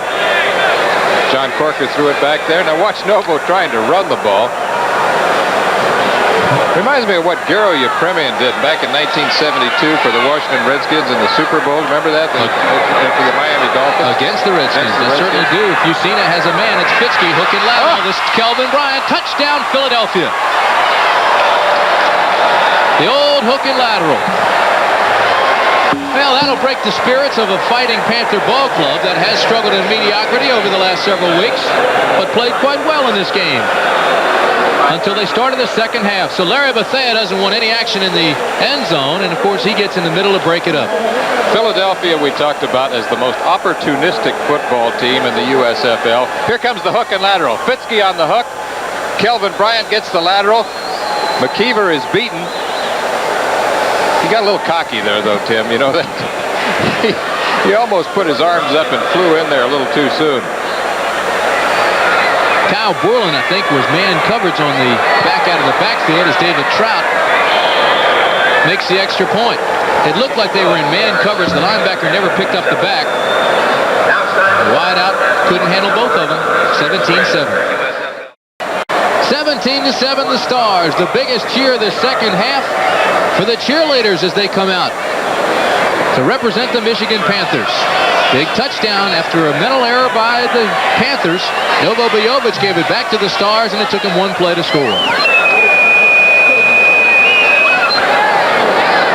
David Trout, number 1, will kick it away. It'll be Bentley and Futrell at the goal line for the Panthers. Albert Bentley at the 6. To the 15, no more. Herbert Harris, good coverage. Outstanding special team effort by the Philadelphia. Another look at the last touchdown, Tim. You talked about the man coverage. Let's watch that coverage. Vito McKeever, number 36, has Scott Fitzke. He's on the hook.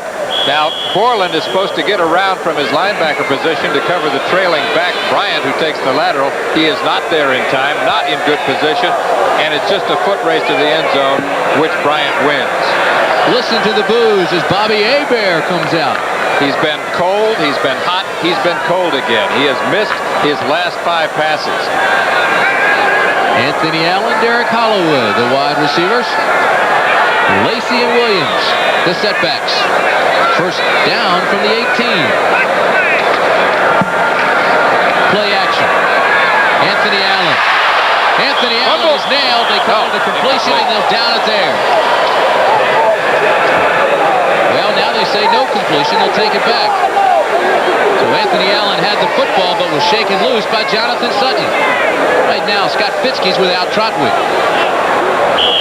He is with me. Scott, what did you see that Michigan was doing that that made you think that play would work? Well, early in the first downs, first of all, we've been running the ball a lot, so we felt we'd come out the second half and change up a little. And we've worked on this flea flicker a little bit during the week. What they do is they're playing my side with a cover 3 zone, basically a man coverage on my side, and Kelvin coming out of the backfield running with the linebacker, and it's just those 2 guys. And if they throw me a quick pass, Kelvin's going to outrun his linebacker, and the guy came up and hit me right as I threw it, and it was Kelvin to the end zone. And of course, Kelvin's the man to finish the play. Back to you, Tim. Derek Holloway, obviously interfered with. Flags fly. And it'll be pass interference against Mike Lush and Jonathan Sutton. But one of them was there to take down the wide receiver, Derek Holloway. We'll see right here. Derek Holloway, number 29. Jonathan Sutton pushes him right there. Well, was he 5 yards? You can chuck for the first 5, can't you? You can hit him for the first 5, but I think he held on to the back of his jersey.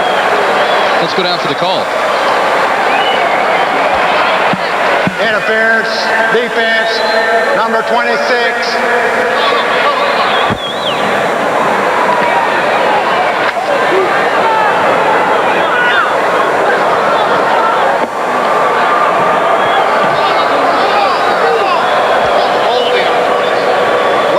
On the penalty. It was holding penalty on number 26. It'll be a 10-yard penalty. So there's your clarification. We saw him grab the back of the jersey of Derek Holloway, and they'll call holding. Now watch Jonathan Sutton, number 26. He does chuck him there, but like you say, he grabs a hold of the back of his jersey right there, so he's called for holding.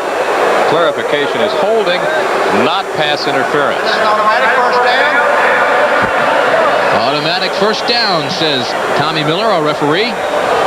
Holding against Jonathan Sutton. So the ball goes back to the 23-yard line, and that's where the Panthers will have it. I think this is an important series for the Michigan Panthers team, for obvious reasons. 17-7 is our score. We've got 11 minutes and 13 seconds remaining in the third quarter from the Silverdome in Pontiac. Albert Bentley. And Bentley across the 30 to the 33-yard line. That's his first carry as a professional. I'm talking about from the line of scrimmage. Got some good blocks on the right side. They cleaned out the linebackers, cut off the corner, and Bentley took the corner for his own.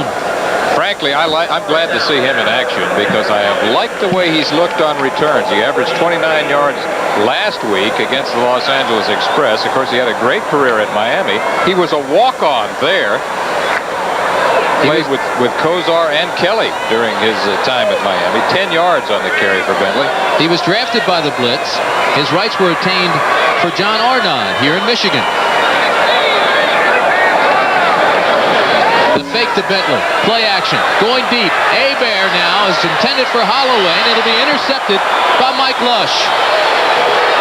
That will bring out the Boo Birds. It does. I think it will also bring out Whit Taylor, the backup quarterback.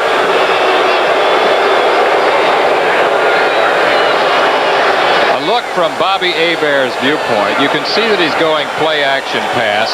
Little misdirection fake. Sets up at 8 yards. Looks deep. He's trying to find Derek Holloway. You can see that he was pressured.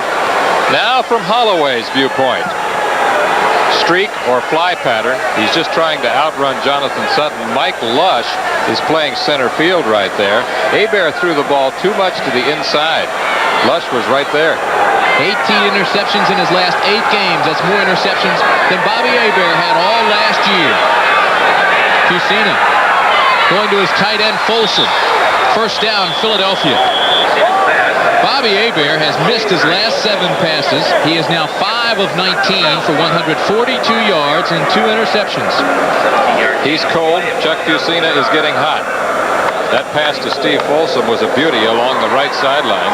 Folsom tied for the league, the leadership in receptions coming into today's game. He and Willie Collier both had 42 as of today. So we'll mark that up to be 44 receptions now for the tight end. This is Kelvin Bryant. He may lose a yard. David Tipton, John Corker. And guess who? John Banaszak. Wow, what a day he's having. Big Dave Tipton. Quite a story. Kicked around the National Football League, couldn't catch on with any of the teams, went up to the Canadian Football League, was released there and started working in the mines. Got a call, they pulled him back out of the coal mines, and now he's found a job as the team leader and captain of the defense of the Michigan Panthers. I asked him Friday what it would take to get this club turned around. He said, oh, a great big stick. Like that. Kelvin Bryant to midfield. Kelvin Bryant to the 46-yard line.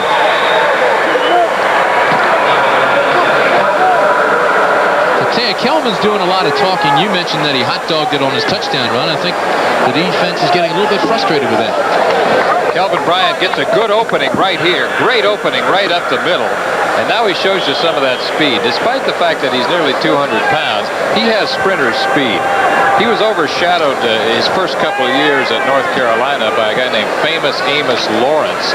I covered Kelvin in 1980. Thought he would be a good one. That was his sophomore season. He continued to get better. And he might be the best they've ever had there. Great tradition of tailbacks from North Carolina. Fusino on first down. Goes underneath. This is Riley to the 40. Sidesteps a tackle. And bulls his way down to the 35-yard line. David Riley.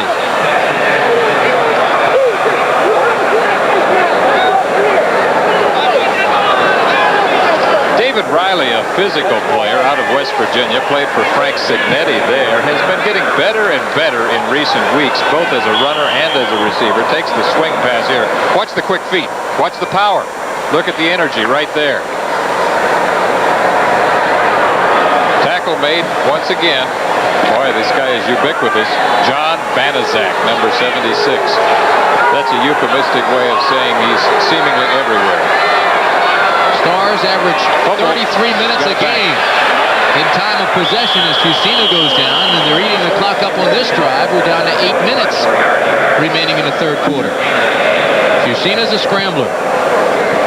Well, he fumbled the snap there, Tim, and it was simply a broken play. He made the most of a bad situation. But we talked about this earlier. He was the leading rusher in the league among quarterbacks. I particularly like the way he performed in a ball game last year against the old Chicago Blitz, George Allen's team. You covered that game as a sideline commentator. You remember how he broke that game wide open in the second half, mostly with his running. And he caught a touchdown pass. He was the third leading rusher on the Stars team last year with 285 yards. This is David Riley. Bangs his way down to the 26-yard line. Kelly J. Hayes was very close in his prediction on attendance. Kelly said 19,600. The actual attendance, 20,381. Look at the surge of the offensive line of Philadelphia, a unit that averages 272 pounds. They can flat blow you out of there. Probably the best of the bunch is Irv Eatman, number 75, but don't forget Chuck Comiskey, number 69, out of Ole Miss. Comiskey's dog, by the way, is nicknamed Hoss. And after Hoss caught, right? Isn't your daddy's nickname Hoss also? Sure, Hoss Brandt. Hoss Brandt. This game's going back to Washington, D.C. for the first time. Hoss and Granny are watching it. There's the average I talked about. Third down in inches. The give up the middle is to Riley. Riley loses the football, but I think they're going to call it down and give him the first down yardage. They do.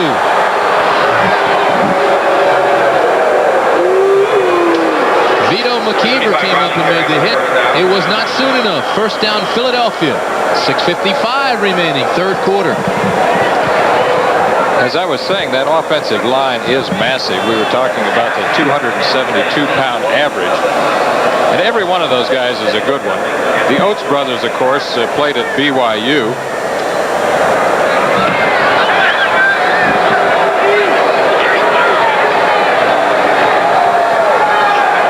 First down from the 25. Fusino, long count. Folsom jumps off sides.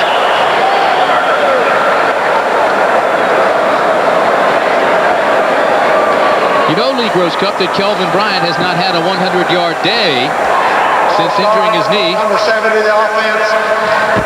Back on April 19th.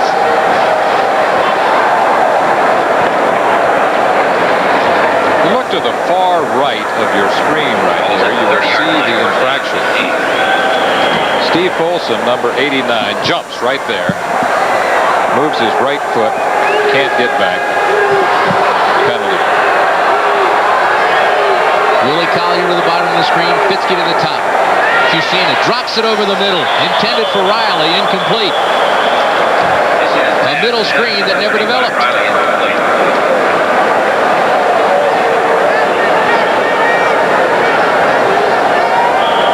I mentioned that Kelvin Bryant has not had a 100-yard game since coming back from the knee injury. He injured his knee April 19th. And you have to wonder if part of that is because David Riley has performed so well. That's a good point. Kelvin has 12 carries, 49 yards in the afternoon here. Coming into the game, he needed 89 yards to reach the 1,000 for the season. 2nd and 15 for Fusina. This is Fitzke. 360 down to the 19-yard line. Scott Fitzke. Philadelphia's just eating the clock up now. We showed you the surge of the offensive line on a running play. Now watch him go to work protecting Chuck Fusina. Look at that. Eatman takes his man outside. Comiskey stands his guy up. Everybody does their job. Chuck Fusina has a perfect pocket there. You see the pocket for him? That's outstanding. Tom Donovan, number 87, comes into the ball game. He's at the very bottom of your screen. 81 is Fitzke. 3rd and 4. Fusina drops the ball to Riley. Riley inside the 15. He goes out of bounds on the 8-yard line. Right here. Very methodical drive by the Philadelphia Stars, led by that man, Chuck Fusina. This is vintage Fusina on this drive. Watch, he senses the pressure. We showed you this in the pregame show. Throws off the back foot. There's David Riley, number 35, out in the right flat. You know, Bob Greasy was Chuck Fusina's hero. He said growing up in Pennsylvania, of course, everybody admired Joe Namath. But he looked at Greasy and he said, I think my style is more like his. So he kind of patterned himself after Bob Greasy. The intellectual. 1st and goal from the 7. Kelvin Bryant tiptoes over the down men inside the 5 to the 2-yard line. You're right. This is a great star drive. This is what they do best. A beautiful combination of runs, high percentage passes, play action passes, alertness by quarterback Chuck Fusina. All of the things that have made them the most dominating team in the league in the short history of the United States Football League.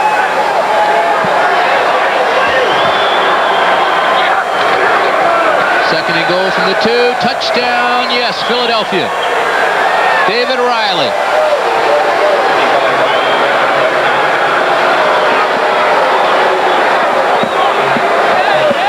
Well, I'll tell you what. David Riley is openly intimidating the Michigan Panthers. That's right. He did it to Kyle Borland, number 52. That's not a smart guy to mess with. That would be taunting in the NFL. That would be a penalty. David Trout on to attempt the extra point.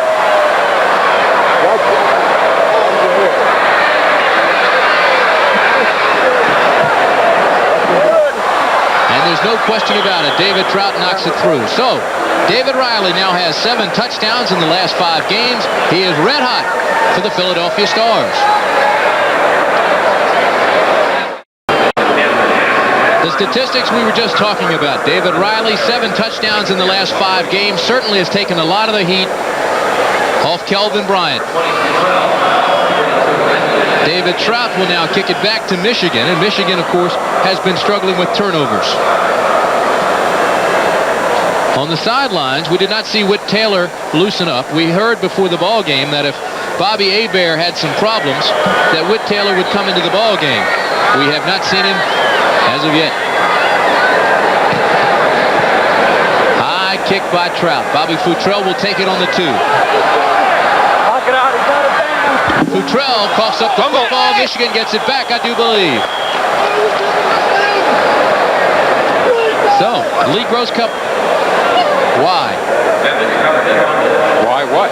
Why do they have so many turnovers? How can you not hold on to the football? You were a scout. You were a pro football player. I think if I knew that, I'd be coaching the Michigan Panthers right now. You were a head coach at one time, weren't you?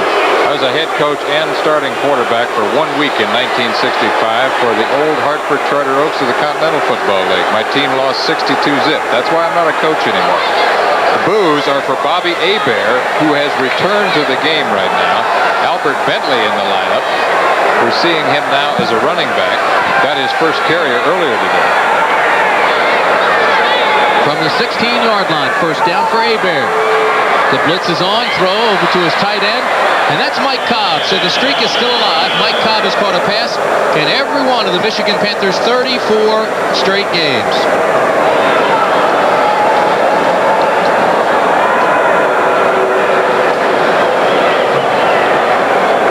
there is a flag on the field.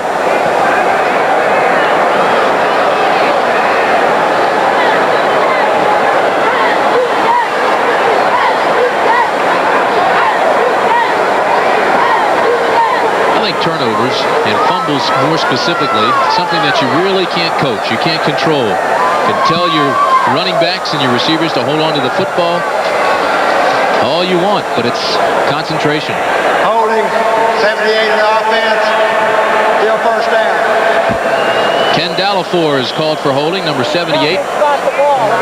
So they move Michigan back inside their own 10.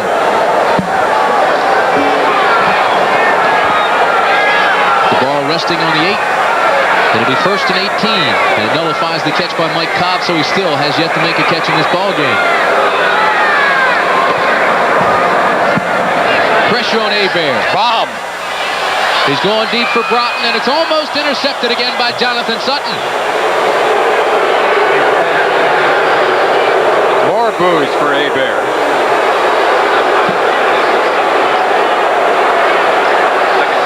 He has missed his last 8 passes now, Tim. As I said, he was cold, he was hot, he's been cold again. This is the coldest he's been in the game. As you watch Jonathan Sutton at the tail end of the last play right there, he was trying to throw the bomb to Walter Broughton, who caught a Hail Mary pass last week against the Los Angeles Express.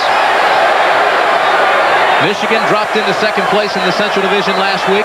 They have a 7-6 record, the same they had this time last year on the 14th week. However, this year, they're in a tailspin. They've lost 6 of their last 7, so the momentum is going in the opposite direction. This pass intended for Holloway, incomplete. Again, Jonathan Sutton, again the boos, and they start to chant now for Whit Taylor. That's what they're saying. We want Taylor. Derek Holloway, out of the University of Arkansas. Fastest man on the team. Sideline cut. Good coverage there by number 26, Jonathan Sutton. He comes over the shoulder. Frustration showing on the face right there of head coach Jim Stanley out of Texas A&M. Right next to him, number 10, is Whit Taylor. The ball on the 8. It's 3rd and 18. Here comes Mills. The Stars on the blitz. Hebert in trouble. Has room to run, but instead throws, and it's badly thrown and intercepted by Scott Warner, number 25, the nickelback. Well, Ken Lacey looks at Hebert and says he was open, but you have to really feel for the number 11, the quarterback, Bobby Hebert. Looking for Walter Broughton is Bobby Hebert, and watch Scott Warner, one of 2 players known as the Stardust Twins, an all-leaguer out of the University of Georgia, where he was an All-American. He's in perfect position. When he was at Georgia, he was one of the most exciting Bulldogs I have ever seen, Tim. The trainers are working on Walter Broughton, the wide receiver. He was injured on the tackle. Let's see if we can see Walter Broughton as he's running his pass cut here. Over the middle. Crossing pattern. Jonathan Sutton there on the coverage. Here comes the interception by Scott Warner. The ball obviously overthrown. He tries to make the tackle. I think it looks like an arm injury. First down. Foul's on number 91. Even before he hit the ground, he was grasping at his right shoulder. And they continue to work on him. Meanwhile, Bobby Hebert has missed his last 10 passes in a row. He is 0 for 7 in this half. As you look at Scott Warner, the man who made the interception, and there is a very frustrated and disappointed Bobby Hebert. The playoff picture continues to darken for New Orleans. First play of the 4th quarter, and Cliff Stout, who's having a hot day for the Birmingham Stallions, throws a seeing eye pass into the end zone to Joey Jones. Remarkable catch by Jones. 22-yard touchdown, and the Stallions lead the Breakers 24-zip. Back to Tim Brand.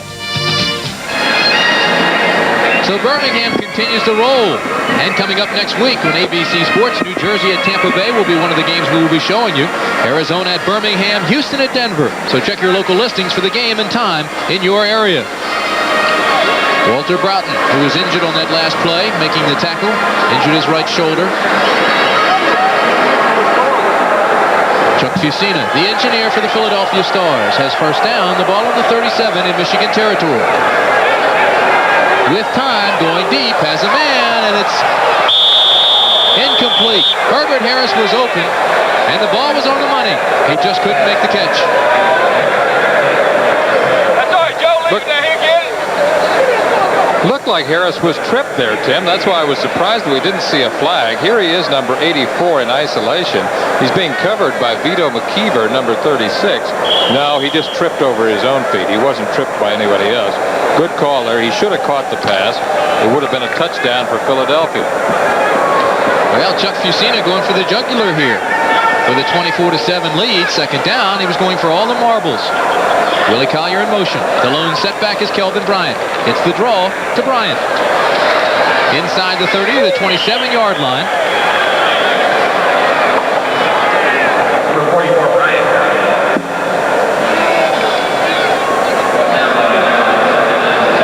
That's a good play for Kelvin Bryant because he gets the ball with enough depth that he can utilize his vision and also his speed. You look at his numbers right there, you see that he's approaching well, looks like he's over the 1,000-yard mark. That's with receptions too. As an all-purpose player, he's over 1,000 yards again. First down at the 26, Philadelphia. Scott Fitzke is the wide out in motion. This is Fusina. He's looking down for Riley, and Riley has it. He loses the football as he crosses the goal line. It'll be a touchback. Well, that was another touchdown Philadelphia had Riley held on to the football. So Michigan gets a break. They'll bring it out. It's a touchback, and the Panthers will take over at the 20. Now the key Lee Gross Cup is, did he have possession as he crossed the invisible plane at the goal line? The officials think he did, obviously. No, they think he didn't. Riley is at the top of your screen right here, swinging out of the backfield. Leaves everybody behind. Borland fell down. I don't know. He may have had it. Good call. He had it at the 1 and lost it before he ever crossed the goal line. The ball goes out. It's a touchback. So, Bobby Hebert comes back into the ball game. We still have not seen Whit Taylor. 2 minutes, 43 seconds remaining in the third quarter. 24-7 is our score. Philadelphia. Hebert with time. Now Cobb has his catch, and the streak is alive. So Mike Cobb has made a catch in 34 straight ball games. He and Trumaine Johnson, I believe, are the only two in the league. Is that correct? That is correct. Trumaine had 12 catches last night in the loss to Los Angeles.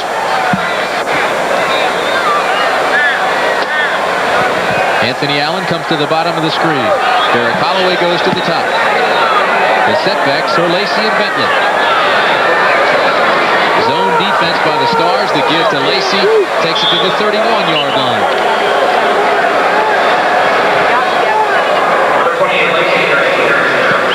A loss today would make the Michigan Panthers 7-7. And it certainly would hurt their chances for another playoff appearance in the Central Division. Houston has the lead. Oklahoma is in third place.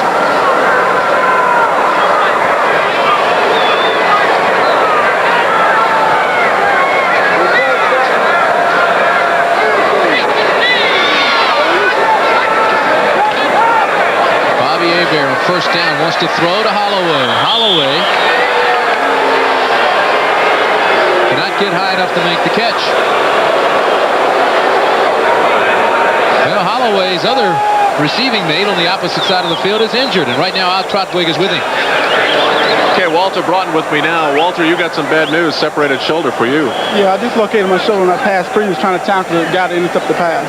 It's a kind of a depressing atmosphere over here. How would you assess the game so far?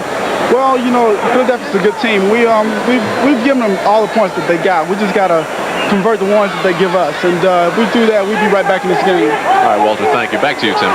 There's plenty of time, Al. 1 minute, 19 seconds remaining in the third quarter, so we have an entire stanza to go. This pass thrown on the run.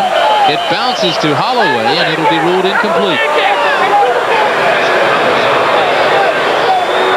Hebert has now completed only one pass in the second half. Bobby Hebert now 6 of 25. He is having a terrible time here in the second half.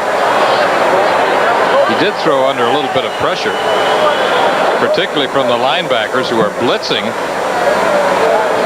but he still hurried himself. That's what happens when you start to lose your confidence. That's what happens when you get the combination of drop passes, interceptions, and sacks. Brings up 3rd and 10 from the 31-yard line. Nickel defense by the Stars. They know Hebert has to throw. He does to Holloway. Holloway should have a catch. He does. Well, the Stars don't like the call because Holloway's feet never touched before he went out of bounds, but he was ridden out of bounds by the defensive back, and the side judge ruled that he would have been in bounds had he not been hit. This is the best pass that Hebert has thrown here in the second half as he throws the sideline cut to Derek Holloway, covered perfectly there by number 47 Garcia Lane, the rookie out of Ohio State. Second completion of the second half. Is that what you're trying to tell me? I'm saying it's a 2-feet leg. You got to have both feet in bounds to make the catch, and he had one, but he was ridden out of bounds by Garcia Lane, so it is a completion. Don't give me signals like that.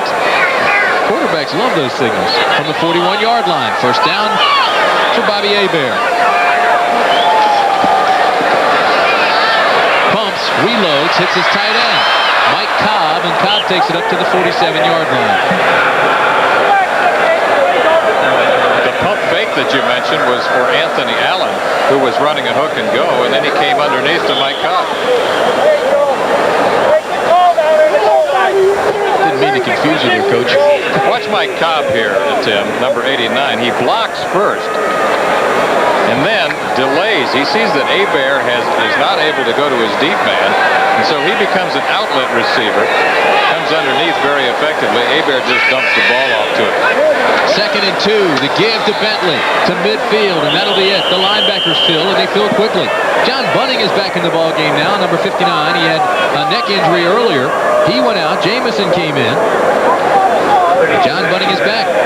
11-year veteran with the Philadelphia Eagles from Springbrook High School in Silver Spring, Maryland. That's good news for them because, as you mentioned, he's the player they have with the most experience. They look to him for leadership. John has a son named Brooks, named after Brooks Robinson of the Baltimore Orioles. Formerly of the Baltimore Orioles, now of the Hall of Fame. Well, you hear the gun. So the score remains the same with Philadelphia in command. The United States Football League, Philadelphia and Michigan, will continue after this message and a word from our local stations. The Michigan Panthers have the football as we start the fourth quarter. However, they trail. You saw that. It's a commanding Stars ball game. It is 3rd and 1.5. Short yardage offense. Power play left side is Albert Bentley, and I don't know if he made it, Lee Groscup. But he's awfully close. We look at the third quarter numbers right there, Tim. You can see how Philadelphia has surpassed Michigan now in total yards, and it's more significant, more indicative of the way this game has really gone. For a while, those statistics were very misleading because it showed Michigan dominating in total yards, but Philadelphia leading on the scoreboard. Now the Stars are leading both in total yards and on the scoreboard. The chains are on the field. It is a first down for the Panthers. Right now, I think Michigan is just grasping for any kind of big play to get them back in this ball game. That's exactly what they need. Bobby Hebert, you look at his numbers, he was 5 of 15 in the first half for 142 yards. In the second half, he has been just 3 for 12 for 27 yards. And you look at that number, it shows how they have committed turnovers, so many turnovers in the last 8 games. So the Panthers move into Philadelphia territory. It is now first down for Bobby Hebert. 2-step drop, timing pattern. This is Holloway, first down. And oh my, if the offense can come back to life, you know it has the talent to put some points on the board quickly. Right now, it's 24-7 Stars. So for the game right now, Hebert with that completion is now 9 of 28. That That ball was well thrown, though. The quick passing game can be very effective, particularly with a receiver like Derek Holloway. You create an immediate open field situation for him with plays like that one. Holloway and Allen are your wideouts for Bobby Hebert. And again on first down, he wants to throw. He does, and it's complete to his tight end Cobb, who's up close to another first down.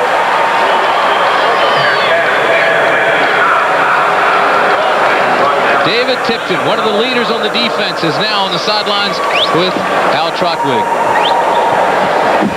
A little disconsolate walking along on the sidelines here. What are your emotions at this point? Well, we're down, and we got to have some quick points by offense. You know, it's frustrating. We got a quarter to go. They're playing well. They can play conservative right now. You know, they don't have to throw the ball. They can keep us off our feet. So we're a little worried right now. All right, David. Thank you. Back to you, Tim. Thanks, Al. We do have 13 minutes and 22 seconds left. Bobby Hebert trying now to find that hot hand, trying to get some points on the board.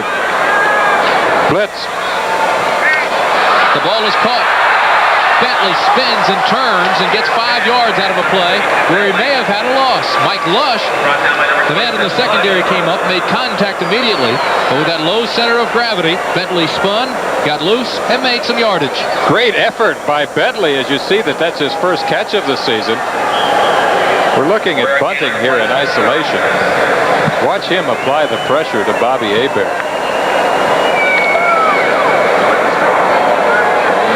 Now look at Bentley, and this ball is thrown very low, Tim, number 32 out in the right flat.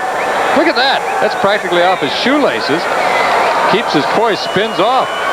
Hebert throws across the middle, and it's almost intercepted. Albert Bentley was there. Almost intercepted, almost caught, almost intercepted again. Well, Lenny Patrick had it in his hands. The ball went up. The defensive secondary man had it in his hands. And it was incomplete. We just saw Jim Mora along the sidelines looking concerned. Michigan moving the ball again. Jim Mora, of course, played for Occidental in 1957. Graduate of Occidental College, later coached there. His roommate was Jack Kemp, the quarterback. Big play for Michigan.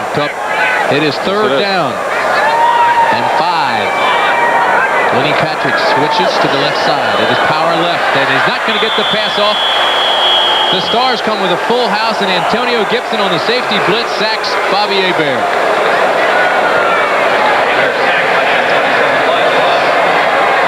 I think the Stars do that as well as any team in the league. The safety blitz I'm talking about. Hebert had completed 5 in a row.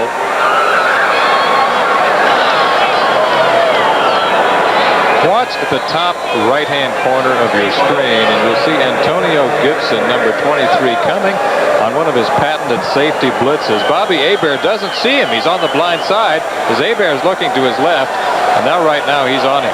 Swoops right down on Bobby Hebert. 44-yard attempt by Novo Bojovic. He's missed 3 of his last 4. This one, long enough, straight enough, and it's good. So, at least Michigan gets some points on the board.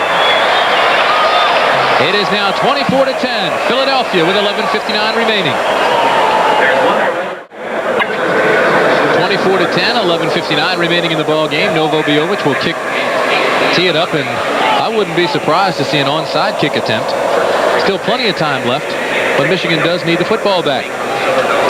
Why do you think there'll be an onside kick? Oh, I don't think that there will be. I just said I wouldn't be surprised to see it happen. Michigan has done it before. They do need points. They need the football back. Well, and look at Philadelphia loading up. Philadelphia thinks so too. You must know something. They're loading up front. Novo does kick it away, and it'll be Mark McCants who takes it on the 6. And McCants can't find room. Tom Moriarty is there to take him down to the 22-yard line. Scott Warner and Novo Bojovic had a few words after Novo kicked it off. Novo seems to have a few words with just about everybody. Every week he has a few words with somebody. Oh, he's a talkative guy, very energetic. Favorite among the fans from Central Michigan University out of Titograd, Yugoslavia. Well, you know, I think he may be the most flamboyant place kicker in the history of professional football. I've never seen anybody quite as flamboyant a kicker as Novo. Well, Whit Taylor starts to warm up on the sidelines as David Riley carries it across the 26-yard line. So I think now that we're down to the 11-minute mark in the fourth quarter, Whit Taylor will come in, try to shake things up, try to get the offense moving for Michigan. I think this is a very important defensive series right now for Michigan's unit here.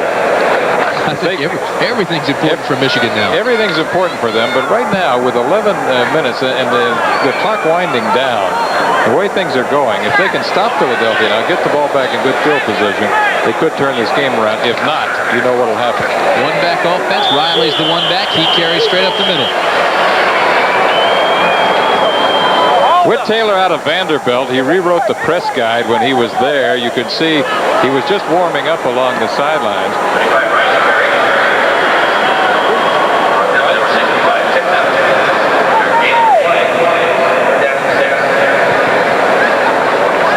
Bobby Futrell comes into the lineup on defense, along with Will Coakley, the linebacker.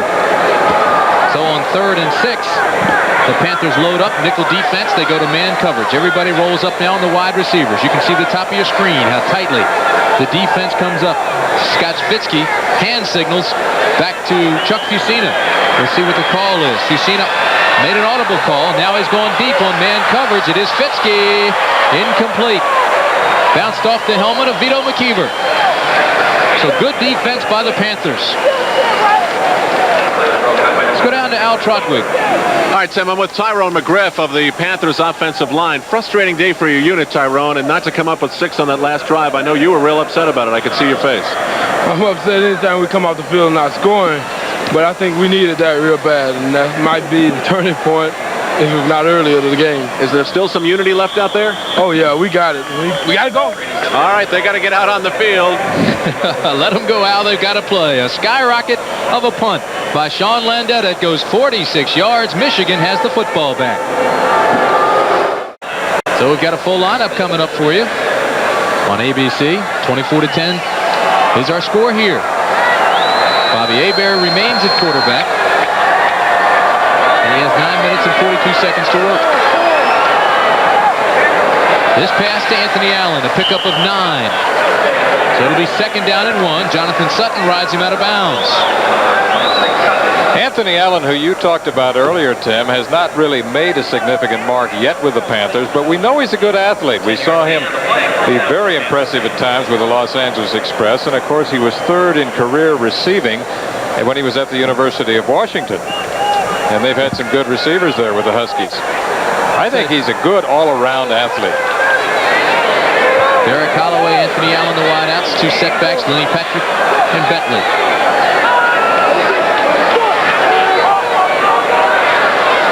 Drop pass over the middle. This is Holloway. Does not get a block from Lenny Patrick. Still turns the corner to the 42-yard line. Lenny Patrick put his head down and missed the linebacker, George Cooper, 56, who made the tackle. This is an interesting pass cut, and we've seen Holloway run this many times. We saw Anthony Carter run it. It's the underneath route. He lets everything clear out. Runs slow.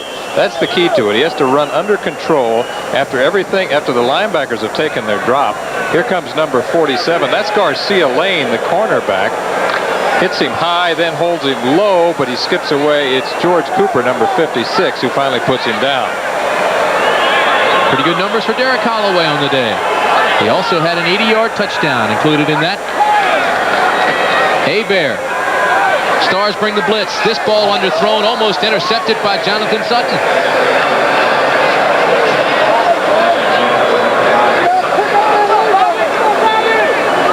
Panthers really need to catch fire. They need something to happen quickly. Watch Albert Bentley go to work here, picking up a blitzing linebacker. This is Sam Mills, number 54, and you know what a physical player he is. But watch number 32 stick his head in the hay. You got to love that. Quarterback's got to love it. Nothing you like to see better than a guy picking up a blitzing linebacker going to work like that. Albert Bentley, the most valuable player on the offense as a senior. The Miami National champions, and look at this run. Look at this hoss go. Even as we speak about Albert Bentley, he comes up with a big play, and he could be the catalyst this club needs to light the fire. He scored the winning touchdown in the Orange Bowl to give Miami the 31-30 win over Nebraska and the national championship that came with it. We have been saying this more and more in recent weeks that we think Albert Bentley should get more of a chance to play in the backfield as well as being a return specialist. Look at him there. Look at the second effort, the third effort. Look at how he keeps those knees churning. Those legs are going like pistons. 16 yards on that carry. 8 minutes, 40 seconds left. There's still time.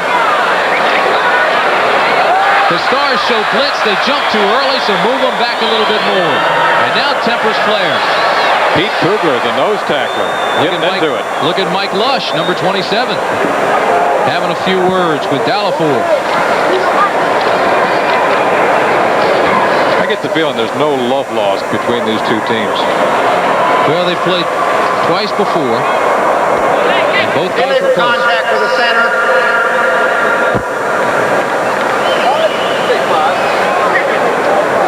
Watch Pete Kugler, the nose tackle, number 67. See it? Jumps right there. Makes contact with the center.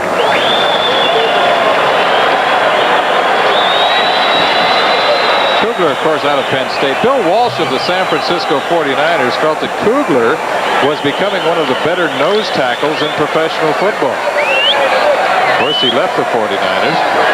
Has made a difference despite injuries with Philadelphia. 1st and 5 for Bobby Hebert. Going deep. Intended for Anthony Allen, off his hands, and he almost had the touchdown. Jonathan Sutton was back there with him.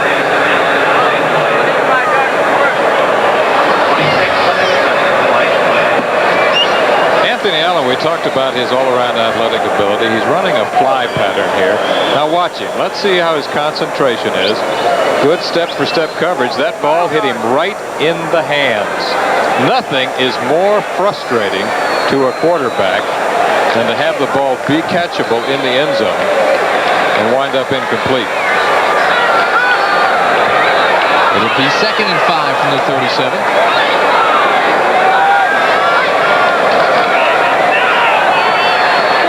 Hebert to Bentley. Not enough for the first down. A pickup of 2.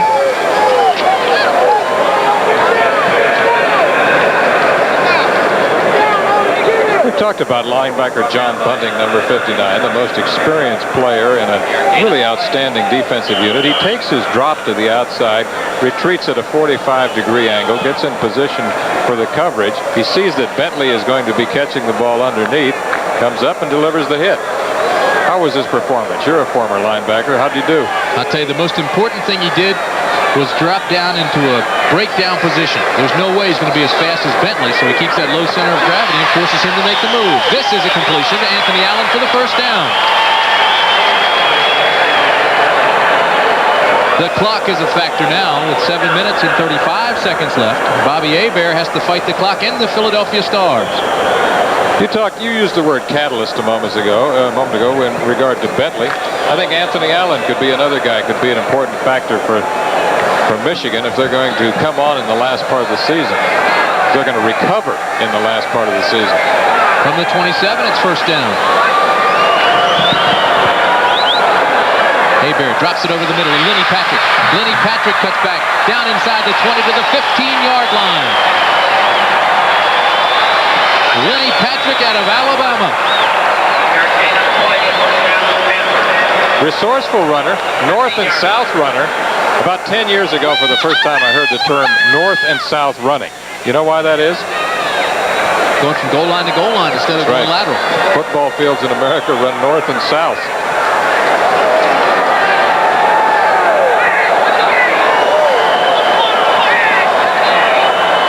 From the 24-yard line. First down for Hebert under pressure. Gets out of it. Throws incomplete to Anthony Allen. Again, there was good coverage by Jonathan Sutton, but the key to that play was the pressure that John Bunting and the blitz by Philadelphia put on Bobby Hebert.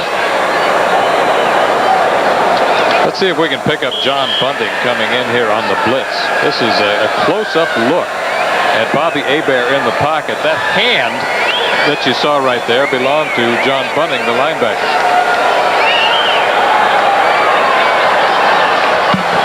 The right side's the strong side. At the top of your screen, that's where the tight end is. Holloway and Allen are your wideouts. Patrick and Bentley the setbacks. 2nd and 10 from the 15. Straight ahead. To the 12-yard line goes Lenny Patrick.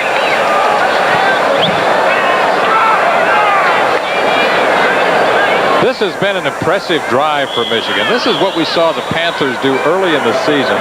Tim, I think if we were to evaluate this 1984 season, there have been 3 phases. There was a Michigan phase, there was a Birmingham phase, and now you have the Philadelphia phase. Early on, it looked like Michigan was going to dominate this league. Remember, they were 6-0. Birmingham looked like the class of the league for a while. Now it's Philadelphia. Philadelphia's lost only once all year. That was to New Jersey. And the Stars had 5 turnovers in that game. David Trout missed 2 passes. The blitz, and Hebert goes down. George Cooper, number 56, came through cleanly. And I don't think anybody even looked in his direction. George Cooper, a Detroit native, playing in front of the home folks here today. Let's take a look at the pressure once again that's being applied to Bobby Hebert. George Cooper, the blitzing linebacker, is right in Bobby's face. No one picked him up. Well, you hear the boos. We've got 5 minutes and 30 seconds remaining. It's a 24-10 ball game, so Michigan needs 2 touchdowns, but instead they come on with Novo Bojovic instead of going for it on 4th down and 15. Bojovic is good. Well, he missed from 37 early, then made a 44-yarder. He makes this one. And with 5 minutes and 13 seconds remaining in the ball game, it's 24-13. Tim, what Michigan needs now, obviously, they need a touchdown with a 2-point play followed by a field goal. If they can get that, they could tie the game up, send it into overtime. And of course, you've mentioned this many times, and I like it. I like the 2-point rule. Well, the ball doesn't go 10 yards, but it's touched by Philadelphia, and Michigan gets the ball back. So there's the big play on the onside kick. We saw Michigan do it against LA last week. The onside kick, they got it back. They didn't get the ball 10 yards this time, but the up man muffed it. It hit a Philadelphia player, recovered by the Panthers. Watch Michael McCants, number 90. Now, first of all, Novo kicks this ball perfectly, Tim. See McCants come up there? He crosses over the line, fumbles the ball. Mike Edwards, number 53, covers it for the Panthers. 2 straight weeks, they have successfully executed the onside kick. The fans continue to boo Bobby Hebert. But Jim Stanley, the head coach, feels as if he wants to stay with the horse that brought him. 4 minutes, 48 seconds remaining. The ball is on the 44. First down, Panthers. Hebert to throw. Has a receiver, Anthony Allen. It's complete. First down, Panthers in Stars territory. How quickly those boos turn to cheers. Well, they bring it back. There's holding against the Panthers. Sideline cut. Anthony Allen, number 87. That ball was thrown with a lot of authority. Jonathan Sutton is the man that hits him. Carries him out in midair, so it would have been a completed pass. Number 55, offense, first down. Well, the holding's called on Wayne Radloff, number 55, the center. So it's still first down, Michigan. Move them back, take away the big gainer, and they stay in their own territory. Radloff, the center, right in the middle of your screen. Watch him. Watch his hands. See how he hooks him. He hooks Pete Kugler, number 67. Instead of a first down in Star territory, now they have first down and 20 with everybody coming. And Hebert's in a whole heap of trouble. He was already out of bounds when he threw it, Tim. That's why they're marking it along the sidelines. Well, they got a lot of pressure back there by Buddy Moore, number 91, and Hebert didn't have much choice but to run out of there in a hurry. Well, it's very fashionable for fans to boo the quarterback, but, you know, they don't take a lot of things into consideration. Protection can be a factor. Drop passes can be a factor. Hurries can be a factor. You know, you could make Bobby Hebert feel like $1 million after this game if you go talk to him and tell him about your experience with boos when you were with the Charter Oaks. Well, people actually came out to boo me in practice. I felt that was the final indignity. From the 28-yard line, it is now second down and 26 yards for the first. Hebert to Bentley. Bentley gets a block, turns it up, and he's up near the 50-yard line. They'll mark it at the 47. Let's go down very quickly to Al Trotwig.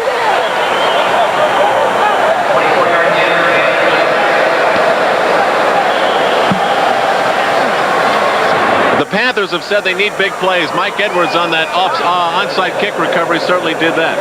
Yeah, it was a kick that we practiced all year long, and so we needed it, so I went up there and got it. It's just one of those big plays that we've been looking for all through the game. Optimistic once again.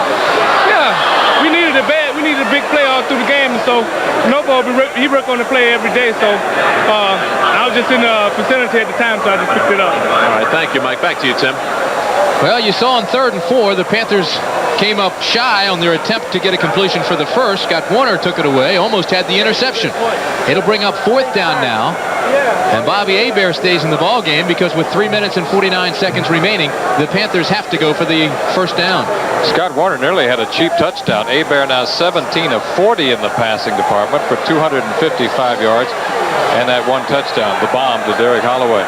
Well, if they don't get the first here, you can kiss it goodbye.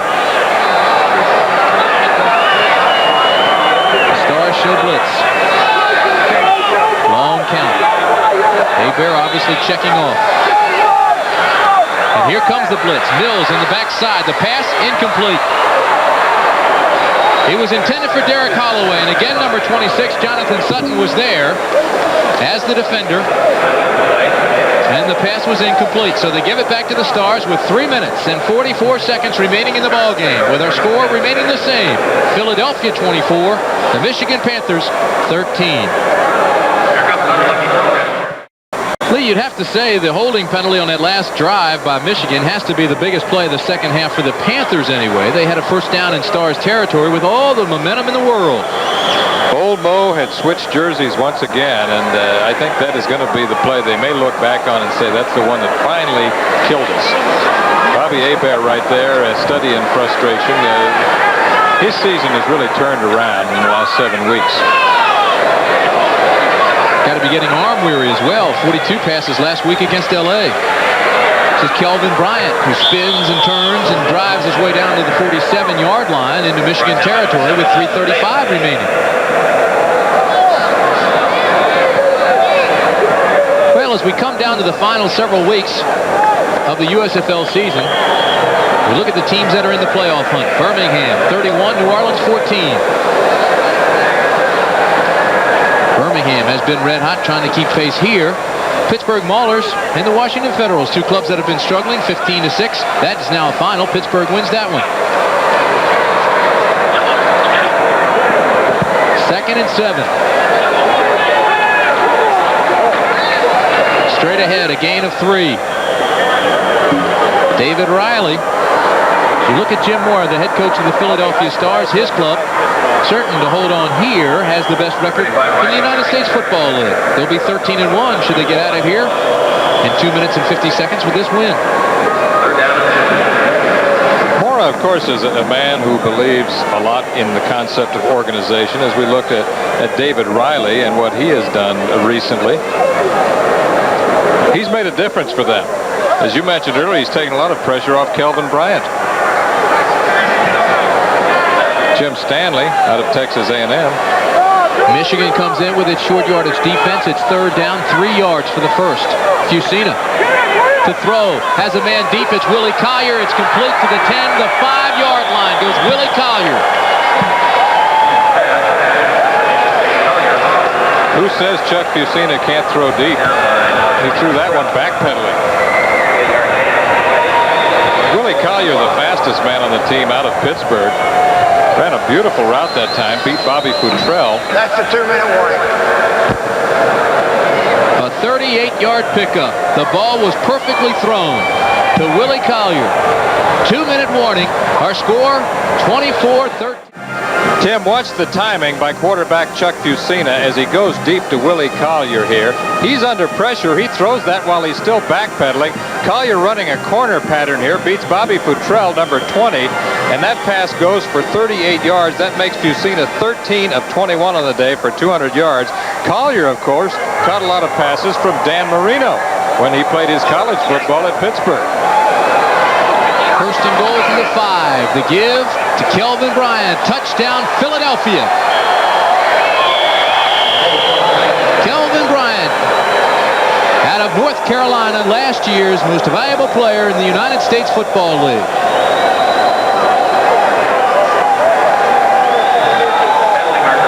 Certainly a star for Philadelphia. Chuck Fusina, as you mentioned, will come out of this ball game 59-7. His record as a starter at Penn State and Philadelphia. It may come back. I think we've got a penalty here.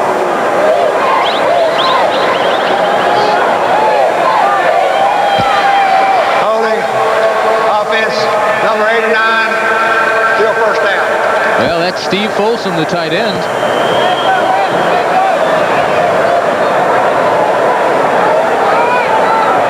Steve Folsom, regarded as one of the better blocking tight ends in the league, comes down on number 52, Kyle Borland. And you see right there, it looks like he just grabbed the back of his jersey and was caught for that because the first part of the block did not appear to be illegal. Well, what it does is it makes it first and goal from the 15-yard line. And Kelvin Bryant again breaks loose. Touchdown, Kelvin Bryant.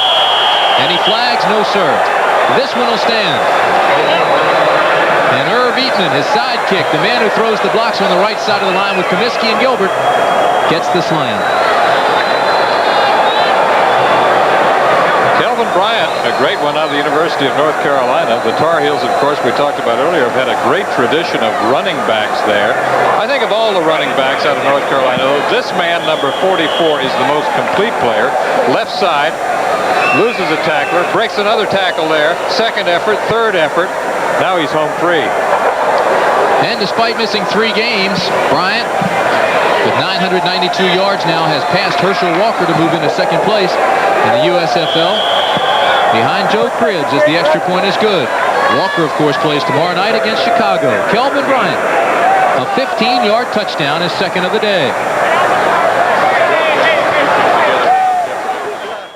Couple of former North Carolina Tar Heels doing it for Philadelphia today. Kelvin Bryant and John Bunting. John, you're shaking off a bad neck to put in a heck of a performance today. Philadelphia just continues to play well. We have a good team. We have a real solid team on all fronts and a very together team. And this is a good ball club we're playing out here. And for some reason, I don't know why, they don't seem to have it like they did last year. But we do. I understand we've just sealed a berth in the playoffs, so we're all very happy about that. All right, hope your neck's not a problem. Thank you. All right, time for the kickoff. Back to you, Tim. John Bunting, Springbrook High School, North Carolina University, Philadelphia Eagles, Philadelphia Stars. Owns a country club along with Ron Jaworski. Kelvin Bryant, what a day he's had. Minute 49 seconds left. This will be Albert Bentley. Pulls his way across the 25 to the 26-yard line. And Bobby Hebert will complete the ball game as he now talks over the offensive philosophy with Jim Stanley, the head coach. Everybody. There's Kelvin. All right. All right. Joe Happy. Jennifer, everybody. Everybody in Philly. You home at about 9 o'clock. They think they're number 1, and they are. Best record in the United States Football League. They'll be 13-1 in just 1 minute and 41 seconds. How's that go? You tell the truth, it ain't bragging. No fact, just... No brag, just fact? I don't know. 141. You better take that one from the top. Take this game from the top. Michigan would love to do that.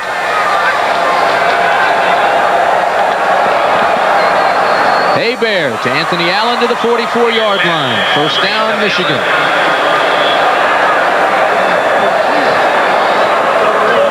Well, it's to Hebert's credit that he's still standing tall in the pocket and throwing passes like that. If they can launch a drive here, the momentum that they gain might carry over into the following week. Hebert to Lenny Patrick, and it's complete for a gain of 4. But the clock continues to tick down to 1 minute and 15 seconds. Time is the enemy of the Panthers right now. Hebert, intended for Lenny Patrick, incomplete. Once again, that's a catchable pass. You know, I've felt for many years that maybe they should create a statistic for dropped passes.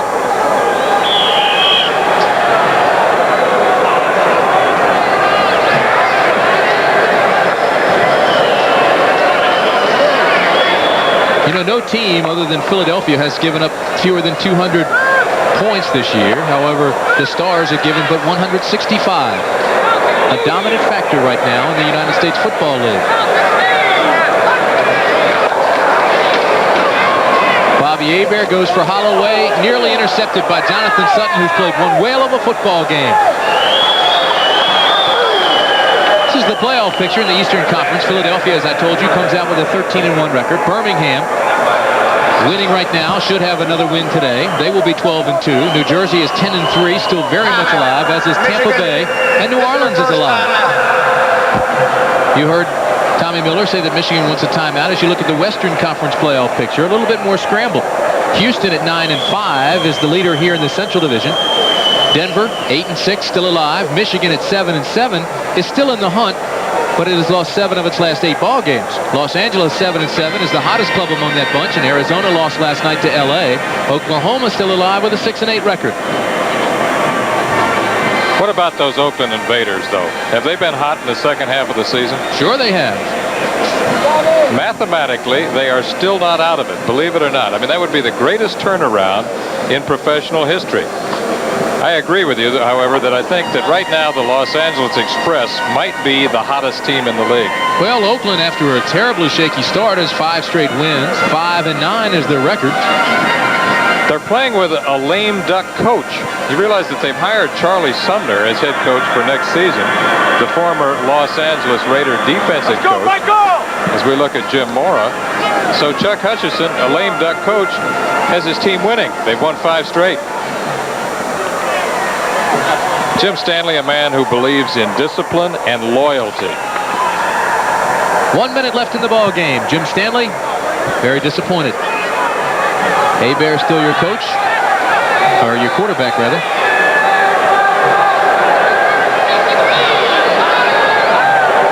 Philadelphia jumps too quickly. Flags fly. The ball is intended for Holloway. He's got it on the 30 to the 20-yard line. Derek Holloway. Big gainer for the Michigan Panthers, but there are flags down. We mentioned that Philadelphia may have jumped off sides. Mike Lush, who was coming on the blitz. Offsides, defense number 27, penalty decline, first down. And that is 27, Mike Lush. Executive producer of ABC Sports is Rune Arledge. The coverage of today's game was produced by Ned Simon, directed by John DeLisa. The technical director, Chet Mazurik. Associate director, Joe Novello. Technical manager, Bill Freiberger. The unit manager, Steve Israel.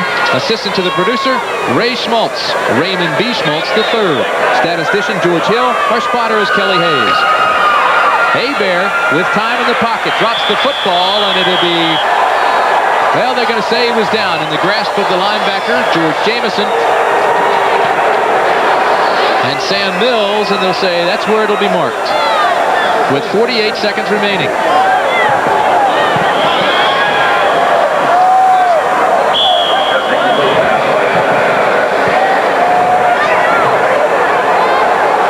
Boy, I'll tell you, right now, Philadelphia's just laying its ears back and going after Hebert.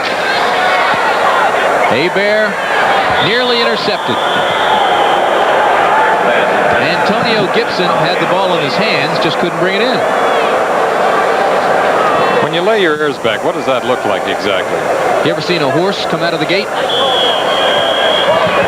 Those ears go straight back as he starts to drive forward. I think I finally understand it now. Okay.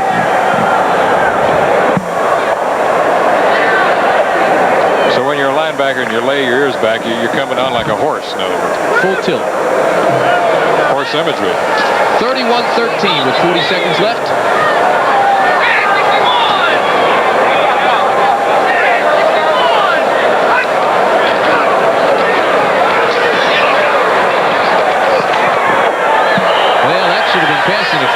call there. Again, it's Jonathan Sutton. So, with 33 seconds left, no call there. Time will expire here shortly as Michigan is just riding out the wave. And Philadelphia, as you look at Chuck Casino, has clinched the playoff berth for the second straight year.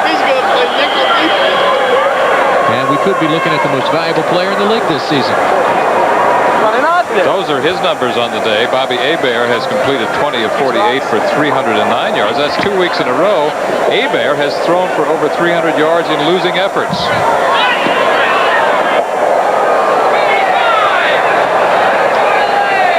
48 attempts today.